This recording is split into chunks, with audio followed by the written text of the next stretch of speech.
നമസ്കാരം മക്കളെ. നമ്മൾ പുതിയൊരു ചാപ്റ്ററുമായിട്ടാണ് ഇന്ന് വന്നിരിക്കുന്നത്. അപ്പോൾ പുതിയ ചാപ്റ്റർ വെച്ചാൽ നമ്മൾ സെക്കൻഡ് ഇയറിൽ തന്നെ വളരെ ഇമ്പോർട്ടന്റ് ആയിട്ടുള്ള ഒരു ചാപ്റ്ററാണ്. വളരെ നല്ലൊരു ചാപ്റ്ററാണ്. കോർഡിനേഷൻ കോമ്പൗണ്ട്സ് നല്ല ചാപ്റ്ററാണ്. നിങ്ങൾ വളരെ ഇൻട്രസ്റ്റോടെ കൂടി പഠിച്ചിട്ടുള്ള ഒരു ചാപ്റ്റർ ആയിരിക്കും. പുതിയൊരു കൺസെപ്റ്റാണ് നമ്മൾ ഇതിലൂടെ പഠിച്ചിട്ടുണ്ടായത്. അപ്പോൾ അതുകൊണ്ട് തന്നെ വളരെ ഇൻട്രസ്റ്റോട് കൂടിയിട്ട് പഠിച്ചിരിക്കുന്ന ഒരു ചാപ്റ്ററാണ് കോർഡിനേഷൻ കോമ്പൗണ്ട്സ് എന്ന് പറയുന്നത്. വളരെ സിമ്പിൾ ആയിട്ടുള്ള ഒരു ചാപ്റ്ററാണ്. പുതിയൊരു കൺസെപ്റ്റ് ഉണ്ട്. അപ്പൊ കോർഡിനേഷൻ കോമ്പൗണ്ട്സ് ആണ് നമ്മൾ ഇന്ന് എടുക്കാനായിട്ട് പോകുന്നത്. അപ്പൊ കോർഡിനേഷൻ കോമ്പൗണ്ട്സിൽ ആദ്യം നമ്മൾ പരിചയപ്പെടാൻ പോകുന്നത് കുറച്ച് ടേമുകളാണ്. നമുക്ക് അറിഞ്ഞിരിക്കേണ്ട കുറച്ച് ടേംസ് ആണ് ആദ്യം പറഞ്ഞത്. നിങ്ങൾക്ക് അറിയാം, അതൊന്നുകൂടി ടീച്ചർ ഒന്ന് പരിചയപ്പെടുത്തി തരാണ്. അതൊന്നുകൂടി ഓർമ്മിപ്പിക്കുകയാണ് ചെയ്യുന്നത് കേട്ടോ. അപ്പോൾ കോർഡിനേഷൻ കോമ്പൗണ്ടിൽ നമ്മൾ അറിഞ്ഞിരിക്കേണ്ട കുറച്ച് ടേംസ് ആണ്. നമുക്ക് എന്താണ് തോന്നുന്നത്? ഓക്കെ, നോക്കാം. അപ്പോ കോർഡിനേഷൻ കോമ്പൗണ്ട് സ്റ്റാർട്ട് ചെയ്യുമ്പോൾ നമ്മൾ ആദ്യമായിട്ട് അറിഞ്ഞിരിക്കുന്ന രണ്ട് കാര്യങ്ങളാണ് ഡബിൾ സോൾട്ടും കോർഡിനേഷൻ കോമ്പൗണ്ടും. അപ്പൊ ഡബിൾ സോൾട്ടും കോർഡിനേഷൻ കോമ്പൗണ്ടും തമ്മിലുള്ള ഡിഫറൻസ് എന്ന് വെച്ചിട്ടുണ്ടെങ്കിൽ മെയിൻ ആയിട്ട് ഡബിൾ സോൾട്ടുകൾ എന്ന് വെച്ചിട്ടുണ്ടെങ്കിൽ രണ്ട് ടൈപ്പ് സോൾട്ടുകൾ കൂടി കമ്പൈൻ ചെയ്തിട്ട് ഫോം ചെയ്യുന്നതാണ് നമ്മൾ ഡബിൾ സോൾട്ട് എന്ന് പറയാം. അപ്പൊ അവരൊരിക്കലും ഒരു കോർഡിനേഷൻ ബോണ്ട് അവരൊരിക്കലും ഉണ്ടാക്കുന്നില്ല, ഒരു ബോണ്ട് അവരുണ്ടാക്കുന്നില്ല. ജസ്റ്റ് അവരെന്താണ് ഒരു ഫിസിക്കലി അവർ ബോണ്ട് ചെയ്യാണ്. എന്നിട്ട് ഒരു രണ്ട് അല്ലെങ്കിൽ അതിൽ കൂടുതൽ സോൾട്ടുകൾ കമ്പൈൻ ചെയ്തിട്ട് വരുന്ന സോൾട്ടിനെയാണ് അല്ലെങ്കിൽ ആ ഒരു കോമ്പൗണ്ടിനെയാണ് നമ്മൾ ഡബിൾ സോൾട്ട്സ് എന്ന് പറയും. അപ്പൊ പൊട്ടാഷ് അലോട്ട് നമ്മൾ അതിനെ എക്സാമ്പിൾ ആയിട്ട് പറയും. അതിന്റെ മെയിൻ ആയിട്ടൊരു കണ്ടീഷൻ എന്ന് പറയുന്നത് എന്താണ്? കോർഡിനേഷൻ കോമ്പൗണ്ട് ഫോം ചെയ്യുക. Do not possess coordination compound ആണ് മെയിൻ ആയിട്ടുള്ള ഒരു ഡിഫറൻസ് എന്ന് പറയുന്നത് ആ ഒരു കോർഡിനേഷൻ കോമ്പൗണ്ട് ആയിട്ട്. ഇനി അപ്പൊ എന്താണ് കോർഡിനേഷൻ കോമ്പൗണ്ട് എന്ന് വെച്ചിട്ടുണ്ടെങ്കിൽ നമ്മൾ കോർഡിനേഷൻ കോമ്പൗണ്ട് ഒരു സെൻട്രൽ മെറ്റൽ ആട്ടം, ഒരു മെറ്റൽ ആട്ടത്തിന്റെ ഇലക്ട്രോൺസ് പ്രൊവൈഡ് ചെയ്യാണ്. ഒരു ആറ്റംസോ അല്ലെങ്കിൽ വേറെ സ്പീഷീസുകളോ അവന് സ്റ്റെബിലിറ്റി കിട്ടാൻ വേണ്ടിയിട്ട് ഇലക്ട്രോണുകൾ തമ്മിൽ എന്ത് ചെയ്യാണ്? ഇലക്ട്രോൺ ഡൊണേറ്റ് ചെയ്യുക. അങ്ങനെ ഇലക്ട്രോൺ പെയേഴ്സിനെ കൊടുക്കുക. അങ്ങനെ ഒരു കോർഡിനേഷൻ കോമ്പൗണ്ട് ഉണ്ടാക്കുക. ഒരു മെറ്റൽ ആറ്റമായിട്ട് കോർഡിനേഷൻ കോമ്പൗണ്ട് ഉണ്ടാക്കിയിട്ട് ഫോം ചെയ്യുന്ന കോമ്പൗണ്ടുകളെയാണ് നമ്മൾ കോർഡിനേഷൻ കോമ്പൗണ്ട്സ് എന്ന് പറയുന്നത്.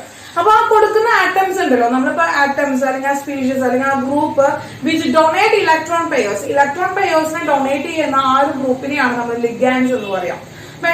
അപ്പൊ ഇത്രയാണ് ഡബിൾ സോൾട്ട് കോർഡിനേഷൻ കോമ്പൗണ്ട് തമ്മിലുള്ള ഡിഫറൻസ് എന്ന് പറയുന്നത് കേട്ടോ. അപ്പൊ ഡബിൾ സോൾട്ട് എന്ന് പറഞ്ഞാൽ combination of two or more stable salts retain their identity in solid state but dissociated to ions in solution. എന്താണ്? ഒരു സ്റ്റേബിൾ ആയിട്ടിരിക്കും അവരുടെ ഐഡന്റിറ്റി. അങ്ങനെ ഡബിൾ സോൾട്ട് ആയിട്ട് ഇരിക്കും അവർ എവിടെ മാത്രമാണ്? സോളിഡ് സ്റ്റേറ്റിൽ മാത്രമാണ്. പക്ഷെ ലിക്വിഡ് സ്റ്റേറ്റിലേക്ക് പോകുമ്പോൾ ലിക്വിഡ് സൊല്യൂഷൻ ആക്കി കഴിഞ്ഞാൽ അവരെന്താ ഡബിൾ സോൾട്ട് ആയിട്ട് ഫോം ചെയ്യില്ല. അവരെന്തായിട്ട് അവരുടെ അയോൺസ് ആയിട്ട് മാറും, ഡിസോസിയേറ്റ് ചെയ്യും. അപ്പൊ അതിന് ഡബിൾ സോൾട്ട് എന്ന് നമുക്ക് വിളിക്കാനായിട്ട് സാധിക്കില്ല.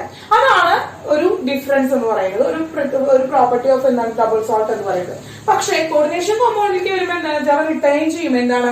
സോളിഡ് ആയിട്ടിരിക്കുമ്പോഴും അതുപോലെ സൊല്യൂഷനിലേക്ക് പോന്നാലും അവൻ എന്തായിട്ട് കോർഡിനേഷൻ കോമ്പൗണ്ട് ആയിട്ട് തന്നെ ഇരിക്കാം. കാരണം ഒരു കോർഡിനേഷൻ കോമ്പൗണ്ട് തമ്മിൽ അവിടെ കോർഡിനേഷൻ ബോണ്ട് ഉണ്ടാവുന്നുണ്ട്. ആ ഒരു കോർഡിനേഷൻ ബോണ്ട് ഉണ്ടാവുന്ന കാരണം ആ കോർഡിനേഷൻ കോമ്പൗണ്ട് ലിക്വിഡ് ആയിട്ടിരിക്കും, അതായത് സൊല്യൂഷൻ ആയിട്ടിരിക്കുമ്പോഴും സോളിഡ് ആയിട്ടിരിക്കുമ്പോഴും സ്റ്റേബിൾ ആയിരിക്കും. ആ ഐഡന്റിറ്റി അവർ സ്റ്റേബിൾ ആയിട്ടാണ് ഇരിക്കുക. അപ്പൊ നോക്കാം, the atom or group are linked to the central atom through a coordinate bond. Coordinate ബോണ്ടിലൂടെ ലിങ്ക് ചെയ്തിട്ട് വരുന്ന കോമ്പൗണ്ടുകളെയാണ് നമ്മൾ എന്ന് പറയുന്നത് കോർഡിനേഷൻ കോമ്പൗണ്ട് എന്ന് പറയുന്നത്. They retain their identity in solid state as well as in solution. Solid സ്റ്റേറ്റിലും അതുപോലെ തന്നെ സൊല്യൂഷൻ ആയിരിക്കുമ്പോഴും അവരുടെ ഐഡന്റിറ്റി അവർ റിട്ടൈൻ ചെയ്യും.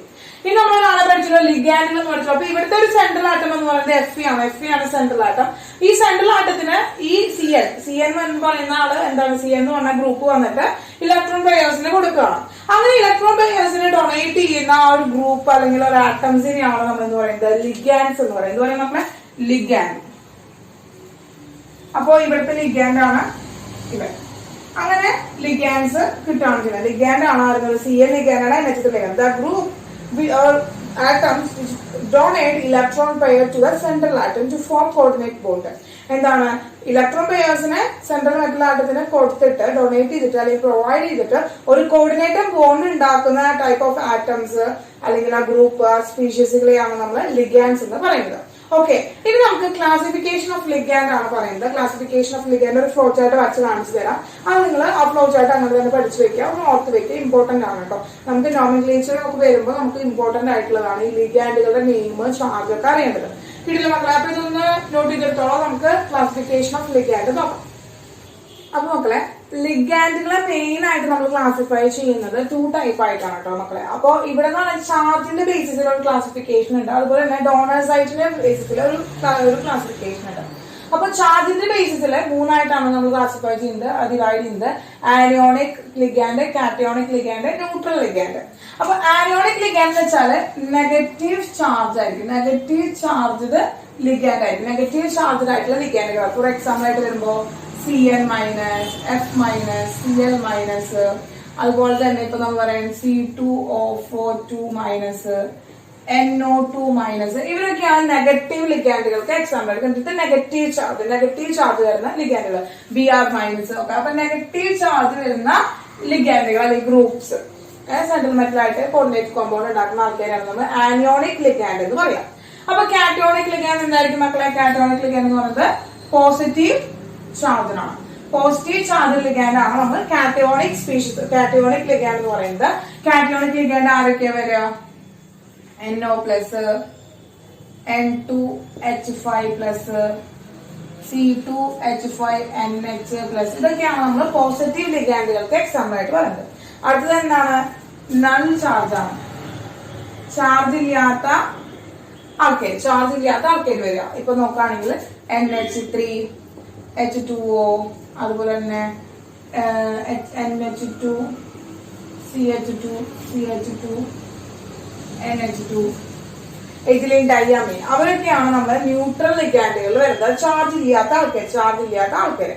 ഓക്കെ, കിട്ടിയ മക്കളെ? അപ്പൊ ഇത്രയും ആൾക്കാരാണ് നമ്മള് cationic species, anionic species, neutral ലിഗാൻഡുകൾ എന്ന് പറഞ്ഞിട്ടുള്ള ക്ലാസിഫിക്കേഷൻ, ആ ചാർജ് വെച്ചിട്ടുള്ള ക്ലാസിഫിക്കേഷൻ വരുന്നത്. അടുത്ത ക്ലാസിഫിക്കേഷൻ എന്ന് പറയുന്നത് ഡോണർ സൈറ്റിന്റെ ബേസിസിലാണ്. അപ്പൊ മോണോഡെൻഡേറ്റ് ലിഗാൻഡ് എന്ന് വെച്ചാൽ എന്താണ്? 1 ഡോണർ സൈറ്റ് ആണുള്ളത്. ഇനി ബൈഡെൻഡേറ്റ് ലിഗാൻഡ് എന്ന് വെച്ചാൽ 2 ഡോണർ സൈറ്റ് ആണുള്ളത്. ഇനി പോളിഡെൻഡേറ്റ് ലിഗാൻഡ് എന്ന് വെച്ച് കഴിഞ്ഞാല് മോർ ദാൻ 2 ഡോണർ സൈറ്റ് ആണ്. ഓക്കെ, അപ്പൊ മോണോഡെൻഡേറ്റ് ലിഗാൻഡുകളാണ് നമ്മൾ വരുമ്പോ Cn minus, F minus, Cl minus, NO2 minus, Br minus. 1 donor site ആണുള്ളത്. ഇനി ബൈഡെൻഡേറ്റ് ലിഗാൻഡ് 2 ഡോണർ സൈറ്റ് വരുന്ന ആൾക്കാരാണ് നമ്മൾ പറയുമ്പോ C2O42 മൈനസ്, അതുപോലെ തന്നെ NH2, CH2, NH2. ഇവിടെ ഒരു ഡോണർ സൈറ്റ്, അങ്ങനെ 2 ഡോണർ സൈറ്റുകൾ വരുന്നുണ്ട്. അതാണ് നമ്മൾ ബൈഡെൻഡേറ്റ് ലിഗാൻഡുകൾക്ക് പറയുന്നത്. ഇനി നോക്കുക പോളിഡെൻഡേറ്റ് ലിഗാൻഡുകളാണ്. അത് പോളിഡെൻഡേറ്റ് ലിഗാൻഡ് എന്ന് പറയുമ്പോൾ കൂടുതൽ എന്തുണ്ടാവും? കൂടുതൽ ഡോണർ സൈറ്റുകൾ ഉണ്ടാവും. അതാണ് EDTA4 മൈനസ്. EDTA ആണ് പോളിഡെൻഡേറ്റ് ലിഗാൻഡുകൾ നമുക്ക് പഠിക്കാനുള്ള ഒരു എക്സാമ്പിൾ എന്ന് പറയുന്നത്. അപ്പൊ ഇത്രയാണ് ക്ലാസിഫിക്കേഷൻ ഓഫ് ലിഗാൻഡുകൾ വരുന്നത്. ഈ ചാർജുകളും അവരുടെ ഫോർമുലകളും ഒന്ന് പഠിച്ചു വെക്കണം. ലിഗാൻഡുകൾ ഏത് കാറ്റഗറിയിൽ വരുന്നുള്ളത് പഠിച്ചു വെക്കണം കേട്ടോ മക്കളെ. ഇനി ഇവരെ തന്നെ വീണ്ടും നമ്മൾ ക്ലാസിഫൈ ചെയ്യാണ് കീലേറ്റഡ് ലിഗാൻഡ്സ് എന്നും ആംബിഡെൻഡേറ്റ് ലിഗാൻഡ്സ് എന്നും. ഇനി ചില ലിഗാൻഡുകൾക്ക്, അപ്പൊ ഈ ബൈഡെൻഡേറ്റ് ലിഗാൻഡുകൾക്കും പോളിഡെൻഡേറ്റ് ലിഗാൻഡുകൾക്കും ഒക്കെ അവർക്ക് ഒരു റിംഗ് സ്ട്രക്ചർ ഫോം ചെയ്യാനുള്ള ഒരു എബിലിറ്റി ഉണ്ട്. റിംഗ് സ്ട്രക്ചർ ആയിട്ട് ഫോം ചെയ്യാം, ഒരു 4-5 മെമ്പറുള്ള റിംഗ് സ്ട്രക്ചർ ആയിട്ട് ഫോം ചെയ്യാനുള്ള ഒരു എബിലിറ്റി ഉണ്ട്. അങ്ങനെ റിംഗ് സ്ട്രക്ചർ ഫോം ചെയ്യാനുള്ള ഒരു അങ്ങനെ എബിലിറ്റി ഉള്ള ലിഗാൻഡുകളാണ് നമ്മൾ കീലേറ്റഡ് ലിഗാൻഡ്സ് എന്ന് പറയുന്നത്. അത് മെയിൻ ആയിട്ട് വരുന്നത് EDTA ആണ്, അതുപോലെ എഥിലീൻ ഡൈയമീൻ ആണ്. എഥിലീൻ ഡൈയമീനും ഇതിനൊക്കെ എക്സാമ്പിൾ ആയിട്ട് വരാം. EDTA, എഥിലീൻ ഡൈയമീൻ ഒക്കെ നമ്മൾ എന്താണ് എക്സാമ്പിൾ ആയിട്ട് വരുന്നത് കീലേറ്റഡ് ലിഗാൻഡുകളാണ്. അപ്പോ മോണോഡെൻഡേറ്റ് ലിഗാൻഡുകളൊക്കെ കമ്പയർ ചെയ്ത് നോക്കുമ്പോൾ ഇവർക്ക് ഈ റിംഗ് സ്ട്രക്ചർ ഫോം ചെയ്യാനുള്ള എബിലിറ്റി ഉണ്ട്. അതുപോലെ തന്നെ അത് ആ റിംഗ് സ്ട്രക്ചർ ഫോം ചെയ്യാനുള്ള എബിലിറ്റി ഉള്ള കാരണം ആ ഒരു റിംഗ് ബ്രേക്ക് ചെയ്യാൻ വളരെ ബുദ്ധിമുട്ടായിരിക്കും. അപ്പൊ കീലേറ്റഡ് ലിഗാൻഡ് വെച്ചുകൊണ്ട് ഫോം ചെയ്യുന്ന compound more stable than monodentate ligand വെച്ചുണ്ടാകുന്ന കോർഡിനേഷൻ കോമ്പൗണ്ടിനേക്കാളും മോർ സ്റ്റേബിൾ ആണ്. അപ്പൊ ആ ഒരു സ്റ്റെബിലിറ്റി ഉള്ള ആ ഒരു എഫക്റ്റിനാണ് നമ്മൾ എന്ന് പറയുന്നത് കീലേറ്റിംഗ് ഇഫക്റ്റ് എന്ന് പറയുന്നത്. ഇഫക്റ്റ് എന്ന് പറയുന്നത് കേട്ടല്ലോ മക്കൾ. അതായത് മോണോഡെൻഡേറ്റ് ലിഗാൻഡ് വെച്ചിട്ട് ഒരു കോമ്പൗണ്ട് ഫോം ചെയ്യുമ്പോഴും അതുപോലെ കീലേറ്റഡ് ലിഗാൻഡ് വെച്ചിട്ട് ഒരു കോമ്പൗണ്ട് ഫോം ചെയ്യുമ്പോഴും ഇതിൽ മോർ സ്റ്റേബിൾ ആയിട്ടിരിക്കുക ഈ റിംഗ് സ്ട്രക്ചറുള്ള കീലേറ്റഡ് ലിഗാൻഡുകൾ വെച്ചിട്ടുള്ള കോമ്പൗണ്ട്സ് ആണ് കൂടുതൽ സ്റ്റേബിൾ ആയിരിക്കുക. ആ ഒരു ഇഫക്റ്റിനെയാണ് നമ്മൾ കീലേറ്റിംഗ് ഇഫക്റ്റ് എന്ന് പറയുന്നത്. ഇനി അടുത്തൊരു കാറ്റഗറിയാണ് മക്കളെ ആംബിഡെൻഡേറ്റ് ലിഗാൻഡ് എന്ന് പറയുന്നത്, ആംബിഡെൻഡേറ്റ് ലിഗാൻഡ്.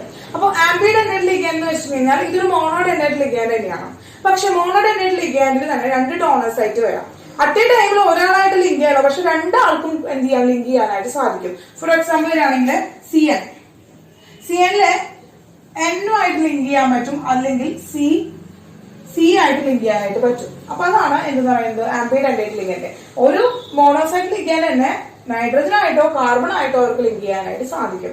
അപ്പോൾ നൈട്രജനായിട്ടും കാർബണായിട്ടും ലിങ്ക് ചെയ്യാനായിട്ട് സാധിക്കും. അപ്പൊ അവരെയാണ് നമ്മൾ ആംബിഡെൻഡേറ്റ് ലിഗാൻഡ് എന്ന് പറയുന്നത്. മറ്റൊരു എക്സാമ്പിൾ ആണ് NO2. അതിന്റെ നൈട്രജനായിട്ടും അതുപോലെ തന്നെ ഓക്സിജനായിട്ടും ലിങ്ക് ചെയ്യാനായിട്ട് സാധിക്കും. നൈട്രജനായിട്ടും ഓക്സിജനായിട്ടും ലിങ്ക് ചെയ്യാനായിട്ട് സാധിക്കും. അങ്ങനെയുള്ളവരാണ് നമ്മൾ ആംബിഡെൻഡേറ്റ് ലിഗാൻഡ്സ് എന്ന് പറയുന്നത്. ആംബിഡെൻഡേറ്റ് ലിഗാൻഡ്സ് എന്ന് പറയുന്നത്. അപ്പൊ കിട്ടിയില്ല മക്കളെ, ലിഗാൻഡുകളുടെ ക്ലാസിഫിക്കേഷൻ ആണ്, വളരെ ഇമ്പോർട്ടന്റ് ആണ് മക്കളെ. ഓർത്ത് വെക്കുക, നോട്ട് ചെയ്തെടുത്തോളാം. നമുക്ക് അടുത്ത ടോപ്പിക്കിലേക്ക് കടക്കാം മക്കളെ. അപ്പൊ അടുത്ത് കുറച്ച് ഇമ്പോർട്ടന്റ് ആയിട്ടുള്ള ടേംസ് ആണ് പറയുന്നത്. അതിൽ ഫസ്റ്റ് വൺ ആണ് കോർഡിനേഷൻ നമ്പർ. എന്താണ് മക്കളെ കോർഡിനേഷൻ നമ്പർ? കോർഡിനേഷൻ നമ്പർ എന്ന് വെച്ചാല് number of ligand attach to centre of metal atom. Central metal ആറ്റമായിട്ട് അറ്റാച്ച് ചെയ്തിരിക്കുന്ന ലിഗാൻഡുകൾ എത്ര ഉണ്ടോ അതാണ് കോർഡിനേഷൻ നമ്പർ എന്ന് പറയുന്നത്. അപ്പൊ എന്താണ് നമ്മുടെ number of ligands attached to central metal atom. CMN central metal atom ആണ്, ചുരുക്കിയ CMN സെൻട്രൽ മെറ്റൽ ആറ്റം ആണ്. ഇതിപ്പോ നോക്കുകയാണെങ്കിൽ CuNH3 എന്ന് പറയുന്ന ഒരു സെൻട്രൽ മെറ്റൽ ആറ്റം, അതായത് ഒരു കോർഡിനേഷൻ കോമ്പൗണ്ട് ഉണ്ട്. ഇവന്റെ കോർഡിനേഷൻ നമ്പർ ചോദിക്കുകയാണെങ്കിൽ coordination number is equal to എന്താണ്? ഇപ്പൊ എത്ര ലിഗാൻഡ് ഉണ്ട് ഇവിടെ? 2 ലിഗാൻഡ് ഉണ്ട്, NH3 2 ലിഗാൻഡ് ഉണ്ട്, അതുപോലെ Cl2 2 ഉണ്ട്, NH3 2 ആണ്, Cl2 2 ആണ്. ടോട്ടല് 2+2 എത്രയാണ്? 4 ആണ് കോർഡിനേഷൻ നമ്പർ. അപ്പൊ അതാണ് ലിഗാൻഡുകളുടെ എണ്ണമാണ് എന്ന് പറയുന്നത് കോർഡിനേഷൻ നമ്പർ ആയിട്ട് നമ്മൾ പറയും. അടുത്തത് വേറൊരു കണ്ടീഷൻ ആണ് ഇലക്ട്രോൺ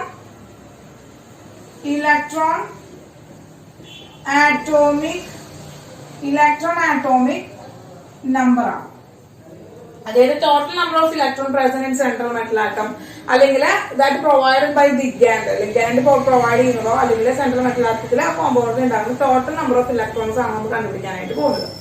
സിമ്പിൾ ആയിട്ട് അത് പറയുകയാണെങ്കിൽ അപ്പൊ EAN ഇസ് ഈക്വൽ ടു എന്ന് പറഞ്ഞ് നമുക്ക് കണ്ടുപിടിക്കാൻ പോവാണെങ്കിൽ which is equal to Z minus oxidation number plus 2 into coordination number. അപ്പൊ ഇവിടെ Z എന്താണ് മക്കളെ? Atomic number of central metal ആറ്റത്തിന്റെ ആറ്റോമിക് നമ്പർ ആണ്. അപ്പൊ ഈ ഒരു ഇക്വേഷൻ വെച്ച് കഴിഞ്ഞാൽ നമുക്ക് എന്താണ്? നമുക്ക് ഇലക്ട്രോൺ ആറ്റോമിക് നമ്പർ കണ്ടുപിടിക്കാനായിട്ട് സാധിക്കും.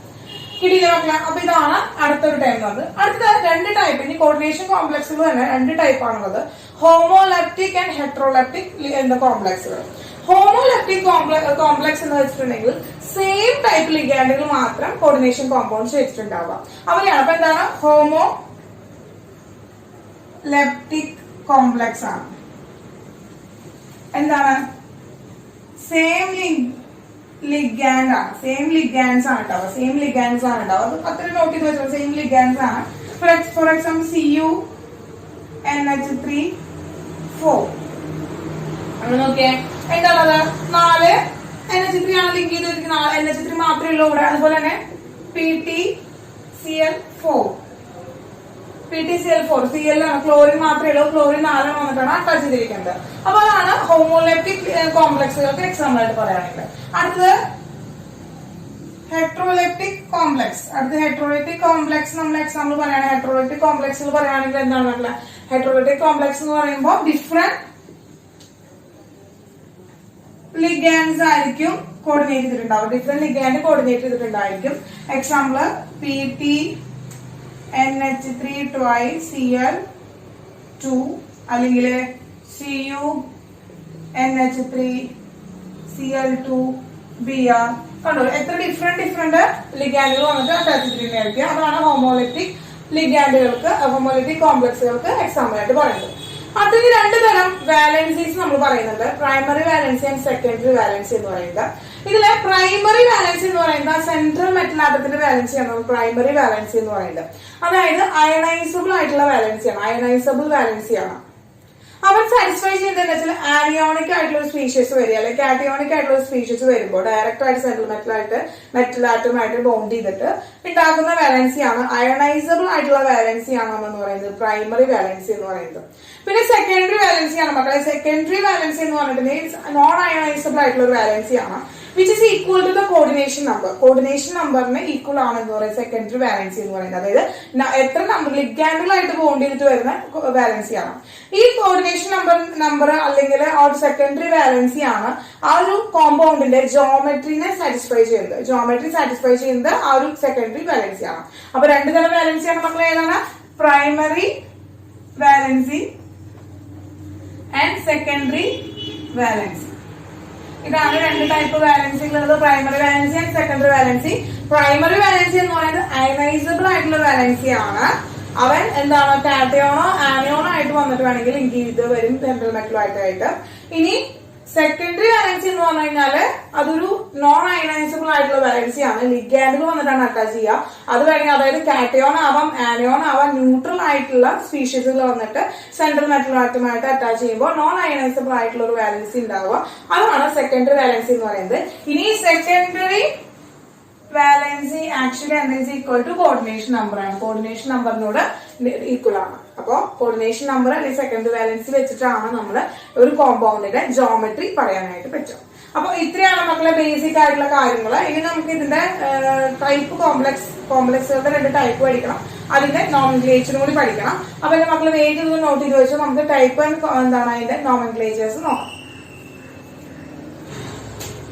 അപ്പൊ മക്കളെ അടുത്ത ടോപ്പിക് ആണ് isomerism in coordination compound. Coordination കോമ്പൗണ്ടിലെ ഐസോമെറിസം എന്നാണ് നോക്കുന്നത്. അപ്പൊ എന്താണ് മക്കളെ? Isomerism in coordination compound. Coordination കോമ്പൗണ്ടിന്റെ ഐസോമെറിസം ആണ് പറയുന്നത്. അപ്പൊ ഐസോമെറിസത്തിന് നമുക്കറിയുന്നതാണ് ഐസോമെറിസം എന്ന് പറഞ്ഞു കഴിഞ്ഞാല് സെയിം മോളിക്കുലർ ഫോമിലും ഡിഫറെന്റ് സ്ട്രക്ചറൽ ഫോമിലുള്ള അല്ലെങ്കിൽ കെമിക്കൽ ഫോമിലുള്ള ആളുകളെയാണ് നമുക്കറിയാം ഐസോമെറിസം എന്ന് പറഞ്ഞാൽ എന്താണെന്ന് അല്ലെ. ഐസോമെറിസം എന്ന് പറഞ്ഞാൽ എന്താണ്? സെയിം കെമിക്കൽ ഫോമിൽ ഉണ്ടായും പക്ഷെ സ്ട്രക്ചറൽ ഫോമിൽ അവർ ഡിഫറെന്റ് ആയിട്ടിരിക്കുക. അങ്ങനെയുള്ളവരെയാണ് നമ്മൾ എന്ത് പറയുന്നത്? ഐസോമെറിസംസ് എന്ന് പറയുന്നത്. അപ്പോ ഈ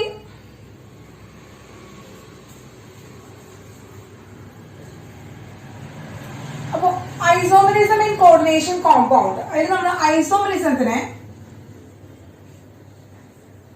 മെയിൻ ആയിട്ട് രണ്ട് കാറ്റഗറി ആയിട്ടാണ് നമ്മൾ ഡിവൈഡ് ചെയ്യുന്നത്. ഒന്ന് സ്ട്രക്ചറൽ ഐസോമെറിസം, മറ്റൊന്ന്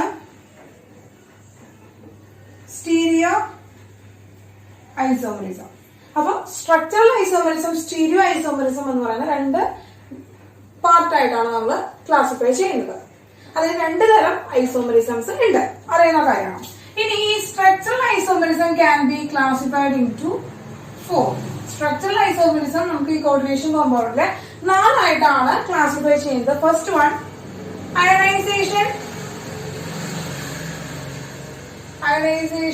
ഐസോമെറിസം, പിന്നെ സോൾവേറ്റ് ഐസോമെറിസം, പിന്നെ linkage isomerism, then coordination isomerism. എന്താണ് മക്കളെ?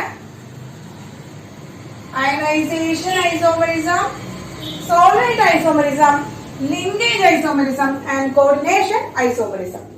അപ്പൊ കോർഡിനേഷൻ ഐസോമെറിസം എന്ന് പറയുന്ന സ്ട്രക്ചറൽ ഐസോമെറിസം 4 ആയിട്ടാണ് ഡിവൈഡ് ചെയ്യുന്നത്.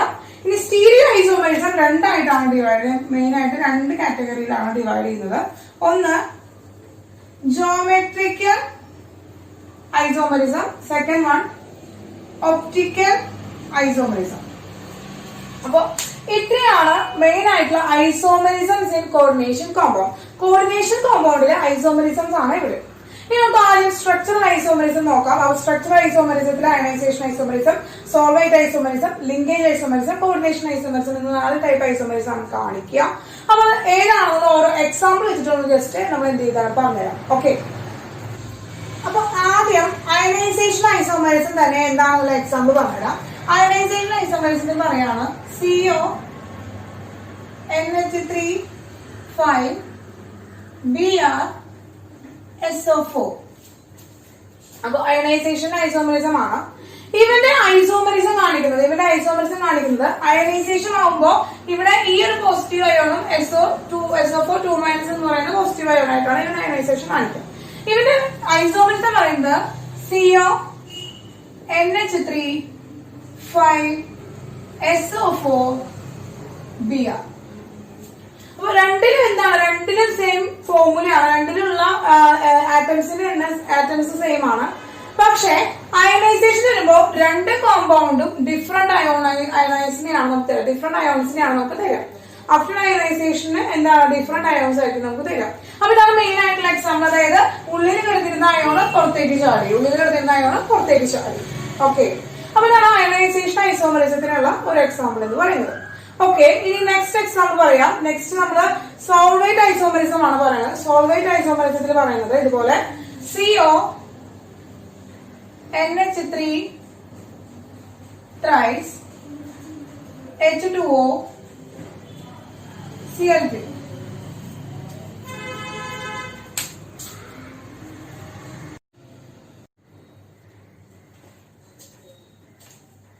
അപ്പൊ സോൾവൈറ്റ് ഐസോമറിസത്തിനുള്ള ഒരു എക്സാമ്പിൾ ടീച്ചർ പറയുകയാണെങ്കിൽ, സിമ്പിൾ ആയിട്ട് പറയുകയാണെങ്കിൽ ഇപ്പോ CO H2O 6 Cl3. CO H2O 6 Cl3 എന്ന് പറയുന്ന ഒരു കോമ്പൗണ്ട് ആണ്. ഇതിലെ ഒരു വാട്ടർ മോളിക്യൂൾ പുറത്തേക്ക് എടുത്തിട്ട് ഏതാണ് CO H2O 5 Cl2 H2O. Okay മക്കളെ, ഇനി ഇവര് തന്നെ നമുക്ക് എങ്ങനെ എഴുതാം? CO H2O 4 Cl2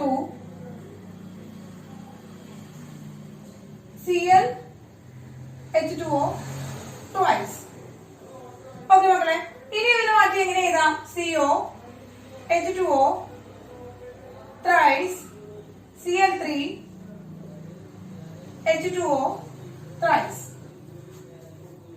അപ്പോ ഈ 4 കോമ്പൗണ്ട് എന്ന് പറയുന്നത് സെയിം ആണ്. 4 കോമ്പൗണ്ടിൽ സെയിം ആൾക്കാരാണുള്ളത്, സെയിം ഗ്രൂപ്പ്, സെയിം ലിഗാൻഡുകളാണുള്ളത്, same central മെറ്റലായിട്ടാണുള്ളത്.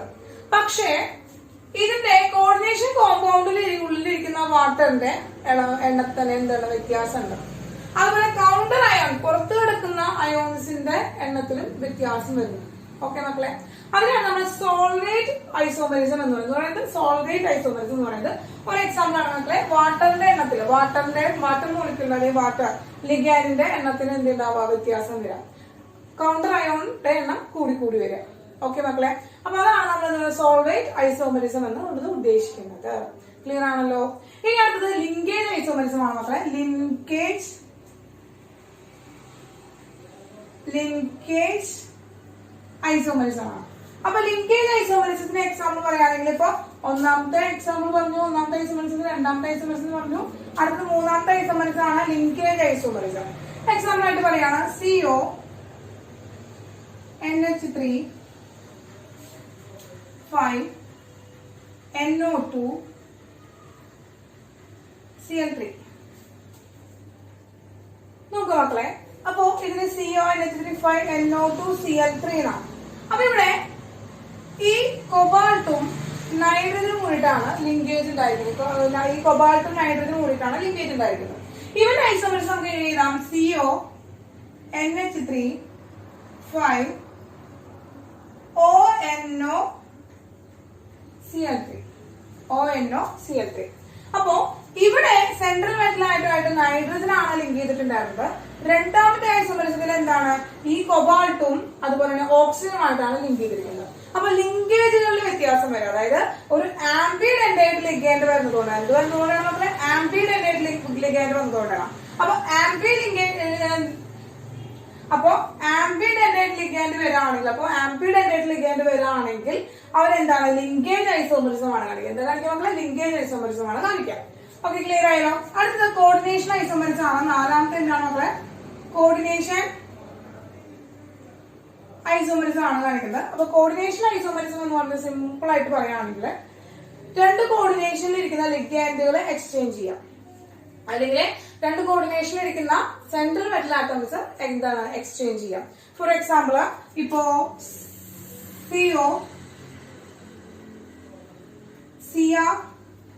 NH3 CO C2O4 thrice. ഈ കോർഡിനേഷൻ കോമ്പൗണ്ട് ആണ് മക്കളെ. ഈ കോർഡിനേഷൻ കോമ്പൗണ്ടില് ഇവിടെ സെൻട്രൽ ആറ്റംസ് ചേഞ്ച് ചെയ്തിട്ട് എഴുതുമ്പോ എങ്ങനെ വരും? CO NH3 6 into Cr C2O4 thrice. അപ്പൊ ഇവിടെ ആണോ സെൻട്രൽ മെറ്റൽ ആറ്റത്തിനാണ് ചേഞ്ച് വന്നത്. സെൻട്രൽ മെറ്റൽ ആറ്റം അങ്ങോട്ടും ഇങ്ങോട്ടും എന്താണ് ഇന്റർ എക്സ്ചേഞ്ച് ചെയ്തു. അപ്പൊ അങ്ങനെ ഉണ്ടാകുന്ന ഐസോമറിസം ആണ് നമ്മൾ കോർഡിനേഷൻ ഐസോമറിസം എന്ന് പറയുന്നത്. മക്കളെ കോർഡിനേഷൻ ഐസോമറിസം എന്ന് പറയുന്നത്. അപ്പോ സിമ്പിൾ ആയിട്ടുള്ളതാണ്. സ്ട്രക്ചർ ഐസോമറിസം എന്ന് നമുക്ക് ഓർത്ത് വെക്കാം. പേരില് തന്നെ പേരോടുകൂടി തന്നെ നമുക്ക് ഓർത്ത് വെക്കാം. അപ്പൊ എക്സാമ്പിളും ആ പേരും കൂടിയിട്ട് ഇൻഡിക്കേറ്റ് ചെയ്ത് പഠിച്ചു വെക്കാം കേട്ടോ മക്കളെ. അടുത്ത സ്റ്റീരിയോ ഐസോമറിസം ആണ്. അപ്പൊ സ്റ്റീരിയോ ഐസോമറിസം എന്ന് പറഞ്ഞു കഴിഞ്ഞാല് ഇപ്പൊ നമ്മള് ഒപ്റ്റിക്കൽ ഐസോമറിസം, ജിയോമെട്രിക്കൽ ഐസോമറിസം ആണ് വരുന്നത്. അതായത് സ്പേഷ്യൽ അറേഞ്ച്മെന്റിൽ വരുന്ന വ്യത്യാസമാണ്. സ്പേഷ്യൽ അറേഞ്ച്മെന്റിൽ അപ്പൊ നമ്മൾ 3 ഡയമെൻഷൻ ആയിട്ട് അറേഞ്ച് ചെയ്യുമ്പോൾ ഉണ്ടാക്കുന്ന ഐസോമറിസത്തിനെയാണ് നമ്മൾ സ്റ്റീരിയോ ഐസോമറിസം എന്ന് പറയുന്നത്. രണ്ട് തരം ഐസോമറിസം ആണ് കാണിക്കുക, geometrical isomerism and optical isomerism. Clear ആണല്ലോ മക്കളെ? അപ്പൊ നമുക്ക് അടുത്തത് ജിയോമെട്രിക്കൽ ഐസോമറിസം, ഒപ്റ്റിക്കൽ ഐസോമറിസം എന്താണെന്നുള്ളത് പഠിക്കാം. ഓക്കെ, അപ്പൊ ഇതൊന്ന് നോട്ട് ചെയ്തെടുത്തോളാം. മാറ്റിട്ട് നമുക്ക് ജിയോമെട്രിക്കൽ ഐസോമറിസം, ഒപ്റ്റിക്കൽ ഐസോമറിസം നോക്കാം. അപ്പൊ മക്കളെ കോർഡിനേഷൻ കോമ്പൗണ്ടിന്റെ ഐസോമറിസത്തിലെ നമ്മൾ എന്ത് ഡിസ്കസ് ചെയ്തു? സ്ട്രക്ചറൽ ഐസോമറിസം ഡിസ്കസ് ചെയ്ത് കഴിഞ്ഞു. അടുത്ത നമ്മൾ പറയുന്നത് സ്റ്റീരിയോ ഐസോമറിസത്തിനെയാണ് പറയുന്നത് കേട്ടോ. അപ്പൊ സ്റ്റീരിയോ ഐസോമറിസത്തിന്റെ ഡിസ്കഷൻ ചെയ്യുമ്പോൾ സ്റ്റീരിയോ ഐസോമറിസം രണ്ട് ടൈപ്പ് ഐസോമറിസം ആണുള്ളത്, geometrical isomerism and optical isomerism. നമ്മൾ നേരത്തെ കണ്ടതാണ്. അപ്പൊ സ്റ്റീരിയോ ഐസോമറിസം എന്ന് വെച്ചാൽ സ്പേഷ്യൽ അറേഞ്ച്മെന്റ് സ്പേസില് 3 ഡയമെൻഷനൽ ആയിട്ട് അറേഞ്ച് ചെയ്യുമ്പോൾ അവർ കാണിക്കുന്ന ഐസോമറിസത്തിനെയാണ് നമ്മൾ സ്റ്റീരിയോ ഐസോമറിസം എന്ന് പറയുന്നത്. അതില് ഫസ്റ്റ് വൺ നമ്മൾ പഠിക്കാൻ പോകുന്നത് ജിയോമെട്രിക്കൽ ഐസോമറിസം ആണ്. അപ്പോൾ നമ്മൾ എന്താണ് മക്കളെ? സ്റ്റീരിയോ ഐസോമറിസം ആണ് ഡിസ്കസ് ചെയ്യുന്നത്. അപ്പൊ ആ സ്റ്റീരിയോ ഐസോമറിസം നമ്മൾ ആദ്യം ജിയോമെട്രിക്കൽ ഐസോമറിസം ആണ് നമ്മൾ ആദ്യം ഡിസ്കസ് ചെയ്യാനായിട്ട് പോകുന്നത്. അപ്പൊ ജിയോമെട്രിക്കൽ ഐസോമറിസത്തില് എന്റെ മക്കളെ ഇതിന് പറയുന്ന വേറൊരു പേരാണ് സിസ് trans isomerism.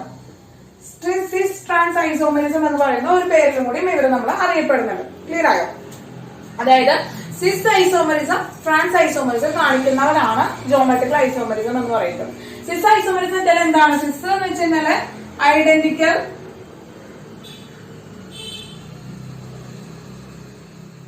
Identical groups same സൈഡിൽ വരാം. അതാണ് നമ്മൾ സിസ് ഐസോമറിസം എന്ന് വെച്ചാല്.